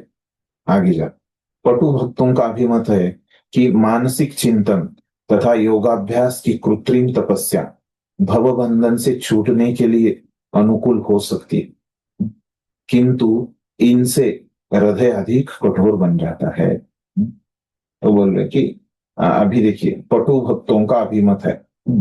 तो कुछ भक्त तो ऐसे बोलते हैं, जो पटु मतलब क्या? अच्छे, एक्सपर्ट। पटु मतलब एक्सपर्ट, अच्छे नहीं, एक्सपर्ट भक्त ऐसे अभिमत मतलब उनका मत ऐसे है कि मानसिक चिंतन है। तो मानसिक, जो ज्ञान को एक शब्द लिखा है मानसिक चिंतन, विज्ञानी लोग पढ़ाई करके उसका बहुत चिंतन करते हैं बुद्धि के द्वारा, ये उनका प्रमुख अंग रहता है। तथा योगाभ्यास की कृत्रिम तपस्या, और ये लोग बहुत तपस्या भी करते हैं, भवबंधन से छूटने के लिए अनुकूल हो सकती है। तो ये ज्ञान योग है ना, ये मार्ग क्या है, भौतिक जीवन से छूटने के लिए अच्छे, भौतिक आपको दुख वगैरह नहीं होंगे, किंतु इनसे हृदय अधिक कठोर बन जाता है। लेकिन इनमें एक समस्या है कि आपका जो हृदय है वो और कठोर हो जाएगा। ये भक्ति की उन्नति में बिल्कुल सहायक नहीं हो सकती है। जब ऐसे कठोर हृदय बनेगा तो ये भक्ति के लिए उतना अच्छा नहीं। अतएव ये विधियां भगवान की प्रेमा भक्ति करने के लिए अनुकूल नहीं है। ये सब जो कार्य है, विधियां हैं, तो भगवान की भक्ति करने के लिए क्या है, ये अनुकूल नहीं है। तो अनुकूल क्या है भक्ति करने के लिए? केवल भक्ति ही अनुकूल है। वस्तुतः कृष्ण भावनामृत अर्थात स्वयं भक्ति ही भक्तिमय जीवन में प्रगति करने का एकमात्र उपाय है। तो भक्ति ही भक्ति का उपाय है, भक्ति ही परम है, सर्वोच्च है। यह कार्य और कारण दोनों है ना। तो भक्ति ही कार्य है जो हमको करना है, और हमको क्या चाहिए? भक्ति करने के बाद हमको क्या चाहिए? और भक्ति चाहिए। और कुछ नहीं चाहिए। भक्ति को छोड़ के हमको कुछ नहीं चाहिए। भगवान सबों के कारण तथा कार्य है, और उन ब्रह्म तक पहुंचने के लिए भक्ति योग अपनाना पड़ता है, क्योंकि भक्ति ही परम है। तो भगवान तक अगर आपको पहुंचना है तो भक्ति ही आपको लेके जाएगी। अन्य तपस्या करो, दान करो, धर्म करो, और कोई भी धर्म का आप कार्य करो, उसका आपको भौतिक लाभ मिलेगा, लेकिन भगवान के पास जाना है, कृष्ण के पास जाना है, तो आपको केवल भक्ति ही करनी पड़ेगी। और कुछ करेंगे तो कृष्ण के पास नहीं जाना सकेंगे। इसकी पुष्टि स्वयं भगवान ने भगवत गीता में की है। मुझे भक्ति के द्वारा ही समझा जा सकता है। गीता में अपने उपदेश के प्रारंभ में ही भगवान कृष्ण अर्जुन से कहते हैं, क्योंकि तुम मेरे भक्त हो, अतएव मैं तुम्हें इन रहस्यों की शिक्षा दे रहा हूं। तो भगवान ने यही बात कही है अर्जुन से कि तुम मेरे दोस्त और भक्त हो। भक्तोसी में सखा चेती रहस्यम ही एतद अद्भुतम। मैं तुमको गीता बता रहा हूं, है। इतने सारे लोगों में, है ना, वहां पे जो थे युद्ध भूमि में दोनों पक्षों में, तो उनमें से उन्होंने अर्जुन को ही क्यों चुना? क्योंकि भगवान को लगता है वही उनका दोस्त है और वही उनका भक्त है सभी भक्तों में, इसीलिए उन्होंने अर्जुन को चुना। उसका वो कारण देते हैं। तो मतलब क्या है कि जब तक हम भक्ति नहीं करेंगे तब तक हम भगवान को नहीं समझ सकते और भगवान के पास नहीं जा सकते। तो ये अगर रहेगा तो ही भगवान हमको समझ पाएंगे, हम लोग भगवान को। वैदिक ज्ञान का अर्थ है अंततोगत्वा परमेश्वर को समझने और उनके धाम में प्रवेश करने की विधि भक्ति है। तो भगवान के पास अगर आपको जाना है तो भक्ति से ही जा सकते हैं। सभी प्रामाणिक शास्त्रों ने इसे स्वीकार, ऐसा कोई जो शास्त्र नहीं है ना, जो प्रामाणिक है, गुरु शिष्य परंपरा से आ रहा है और वो नहीं बताता कि भक्ति मत करो। भगवान को प्राप्त करने का एक ही मार्ग है, वो है भक्ति। ज्ञानी लोग भक्ति योग की उपेक्षा करते हैं और दार्शनिक खोज में अन्यों को परास्त करने के प्रयास मात्र में वो भक्ति भाव उत्पन्न नहीं कर पाते। तो ज्ञानी लोगों में क्या समस्या रहती है? वो भक्ति की तरफ उतना ध्यान नहीं देते। इन दार्शनिक खोज मतलब क्या कि तत्वज्ञान, फिलोसॉफी, दर्शन मतलब क्या, फिलोसॉफी, तत्वज्ञान, ये इसमें ही वो क्या रहते हैं, ज्यादा व्यस्त रहते हैं और परास्त करने में, है ना, दूसरों को हराने में वो लगे रहते हैं। वे भक्ति भाव उत्पन्न नहीं कर पाते और भक्ति की तरफ वो ध्यान नहीं दे पाते। तो यही वहां पे उनकी समस्या है। तो इसीलिए हमको भक्ति करना चाहिए, और ये ज्ञान वैराग्य भक्ति के अंग नहीं है। ये स्पष्ट हो गया? किस कोई है जिसको समझ में नहीं आया? अगला पढ़िए माता जी। जी प्रभु जी। श्रीमद् भागवतम में 11.20.31 में कृष्ण कहते हैं, हे उद्धव, जो लोग मेरी सेवा में गंभीरता पूर्वक लगे हुए हैं उनके लिए दार्शनिक चिंतन, ज्ञान तथा कृत्रिम वैराग्य का अनुशीलन अधिक उपयुक्त नहीं होता। जब कोई व्यक्ति मेरा भक्त बन जाता है तो उसे भौतिक भोग के त्याग के सारे फल स्वतः उपलब्ध हो जाते हैं और उसे परम सत्य को समझने के लिए काफी ज्ञान प्राप्त हो जाता है। भक्ति में प्रगति की यही परीक्षा है। भक्त कभी अंधकार में नहीं रह सकता, क्योंकि भगवान उस पर विशेष दया दिखाते हैं और उसके अंतकरण से उसे प्रकाश प्रदान करते हैं। इसी के आगे 11, 20, 32 और 33 यहाँ पे रुक जाते हैं माता जी जी। यहाँ पे 251 है और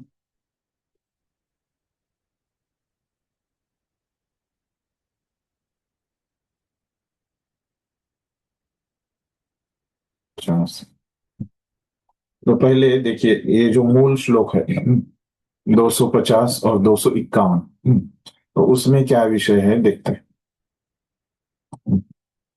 तो अभी वो क्या कर रहे हैं, ये जो बात उन्होंने कही है ना, 248 और 249 में, पिछले दो श्लोकों में, है ना, उसके लिए वो प्रमाण दे रहे हैं, है ना। वो प्रमाण क्या है? भागवतम का श्लोक 250 में, भागवतम के 11वां स्कंद है ना, 20वां अध्याय 31वां श्लोक, उसमें क्या बोल रहे हैं? श्रीमद् भागवतम में कृष्ण कहते हैं, हे उद्धव, जो लोग मेरी सेवा में गंभीरता पूर्वक लगे हुए हैं, है ना, मेरी सेवा में लगे हैं मतलब क्या? भक्ति में लगे हैं। जो लोग भक्ति कर रहे हैं, है ना, तो उनके लिए क्या है? दार्शनिक चिंतन, है ना, मतलब ज्ञान, है ना, मतलब ये अलग अलग भक्ति के शास्त्रों को छोड़ के अलग अलग शास्त्रों को पढ़ना, तथा कृत्रिम वैराग्य, मतलब जो विरक्ति नहीं है। तो भक्ति के लिए बोल रहे कि ये ज्ञान और वैराग्य क्या है? उपयुक्त नहीं है, ऐसे स्वयं भगवान ने यहाँ पे बोला है। ठीक है, तो ये भगवान ने जो बोला उसके ऊपर पहले के 48 और 49 में रूप गोस्वामी ने बोला, इसका आधार लेके। तो ऐसे प्रभुपाद जी ने भी वही बोला है। अभी 251 में जाएंगे। 251 में अभी क्या बोल रहे हैं कि जो ज्ञान और वैराग्य का जो ये रहता है ध्येय, है ना, कोई भी हम कार्य करते हैं तो उसका कुछ ना कुछ तो ध्येय होता ही है ना। तो वैसे अगर ये ज्ञान वैराग्य का कोई अभ्यास करता है तो उसका जो ध्येय रहता है ना, वो भक्ति के अभ्यास से वो ध्येय भी प्राप्त हो जाता है। ऐसे 251 में आचार्यों ने बताया है ना, मूल श्लोक रूप गोस्वामी। तो अभी प्रभुपाद जी उसके बारे में क्या बोल रहे हैं कि जब कोई व्यक्ति मेरा भक्त बन जाता है तो उसे भौतिक भोग के त्याग के सारे फल स्वतः प्राप्त हो जाते हैं। तो प्रभुपाद भी वही बोले कि अगर कोई भक्ति करता है, भक्ति का जो उसको फल मिलने वाला है, तो बाकी के सब भौतिक फल से भी उसको वही प्राप्त होगा, और उसे परम सत्य को समझने के लिए काफी ज्ञान प्राप्त हो जाता है। तो भक्ति में प्रगति की यही परीक्षा है। भक्त कभी अंधकार में नहीं रह सकता, क्योंकि भगवान उस पर विशेष दया दिखाते हैं और उसके अंतःकरण से उसे प्रकाश प्रदान करते हैं। और ये आगे की बात प्रभुपाद जी कह रहे हैं कि भक्ति में कुछ हानि नहीं है, भक्ति में आप कभी अंधकार में नहीं रहोगे। भक्ति करोगे तो भगवान भक्ति की वजह से अंधकार को दूर कर देंगे। ठीक, समझ गया ये 250 और 51। तो अभी ये जो 251 में बात कही है ना, क्या कही उन्होंने 251 में कि जो ज्ञान और वैराग्य के अभ्यास से आपको प्राप्त होने वाला है वही आपको भक्ति के अभ्यास से प्राप्त हो जाएगा। तो ये कहाँ है? ये भागवतम के एक श्लोक में आता है, उसको प्रमाण के रूप में आगे बता रहे हैं। पढ़िए माता जी, 2 श्लोक है, वो दोनों श्लोकों में ये विषय है जी। हाँ। इसी के आगे 11.20, 32 और 33 उद्धव को उपदेश देते हुए भगवान कहते हैं, हे मित्र, मेरे भक्तों को सकाम कर्म, तप, दार्शनिक ज्ञान के अनुशीलन, वैराग्य, योगाभ्यास, दान तथा अन्य समस्त पुण्य कर्मों से प्राप्त होने वाले लाभ स्वतः प्राप्त हो जाते हैं। इन भक्तों को सारी वस्तुएं उपलब्ध रहती है, फिर भी वे मेरी भक्ति के अतिरिक्त और कुछ नहीं चाहते। यदि कोई भक्त किसी भौतिक लाभ की यथा स्वर्ग प्राप्ति या कोई आध्यात्मिक लाभ जैसे वैकुंठ की प्राप्ति की इच्छा करता भी है, तो मेरी अहेतुकी कृपा से उसकी इच्छाएं सरलता से पूरी हो जाती है। आगे भी पढ़ो प्रभु जी। धन्यवाद धन्यवाद। तो ये 2 श्लोकों में भगवान ने यही बात बताई है उद्धव जी को। तो भगवान क्या कह रहे हैं कि हे मित्र, मेरे भक्तों को सकाम कर्म, तप, दार्शनिक ज्ञान के अनुशीलन, वैराग्य, योगाभ्यास, दान तथा अन्य समस्त पुण्य कर्मों से प्राप्त होने वाले लाभ स्वतः प्राप्त हो जाते। तो बाकी के जो योगाभ्यास, दान, है ना, सकाम कर्म, ज्ञान, वैराग्य, इनसे जो भी प्राप्त होने वाला था वो भक्ति से भक्तों को प्राप्त हो ही जाता है। तो भक्तों को सब उपलब्ध होती है, सब वस्तुएं उपलब्ध होती है, फिर भी वह मेरी भक्ति के अतिरिक्त कुछ नहीं करती। तो भक्त वे होते हैं कि भगवान की भक्ति के अतिरिक्त और कुछ नहीं करते। यदि कोई भक्त किसी भौतिक लाभ की यथा स्वर्ग प्राप्ति या कोई आध्यात्मिक लाभ जैसे वैकुंठ की प्राप्ति की इच्छा करता भी है, तो वो मेरी अहेतु की कृपा से उसकी इच्छाएं सरलता से पूरी हो जाए। इन कुछ भक्त अगर ऐसे इच्छा करते भी है कि कुछ मुक्ति वगैरह वो मांग ही लेते हैं, है ना, स्वर्ग वगैरह, भगवान का धाम वगैरह वो मांग ही लेते हैं, तो वो बहुत आसानी से भक्ति से उनको मिल जाता है, सालोक्य वगैरह। तो उदाहरण देते हैं कि ऐसे किसने मांगा था, कि जैसे चित्रकेतु राजा ने मांगा था कि उन्होंने भौतिक आनंद भी वो मांगते हैं, है ना। वो विमान भी उन्होंने मांगा था। चित्रकेतु आपको पता होगा, तो वो विमान में बैठते थे, तो विमान रहता था, वो उन्होंने भगवान को मांगा था, भौतिक चीज। प्रभु जी ध्रुव महाराज भी हो सकते हैं क्या? ध्रुव महाराज शुरू वाले ध्रुव महाराज, लेकिन उन्होंने वो मांगा नहीं भगवान से। उनकी वैसे भौतिक इच्छा थी, लेकिन उन्होंने भगवान से मांगा नहीं। बाद में वो शुद्ध हो गई इच्छा। जी वो मांगने वाले थे ध्रुव महाराज, ऐसे ही, है ना। तो बाद में उनकी शुद्ध हो जाती है। भगवान क्या करते हैं, अपना शंख उनके ऊपर रख देते हैं, उनके सर के ऊपर, और वो शुद्ध हो जाते हैं भगवान के स्पर्श से। जी प्रभु जी, धन्यवाद।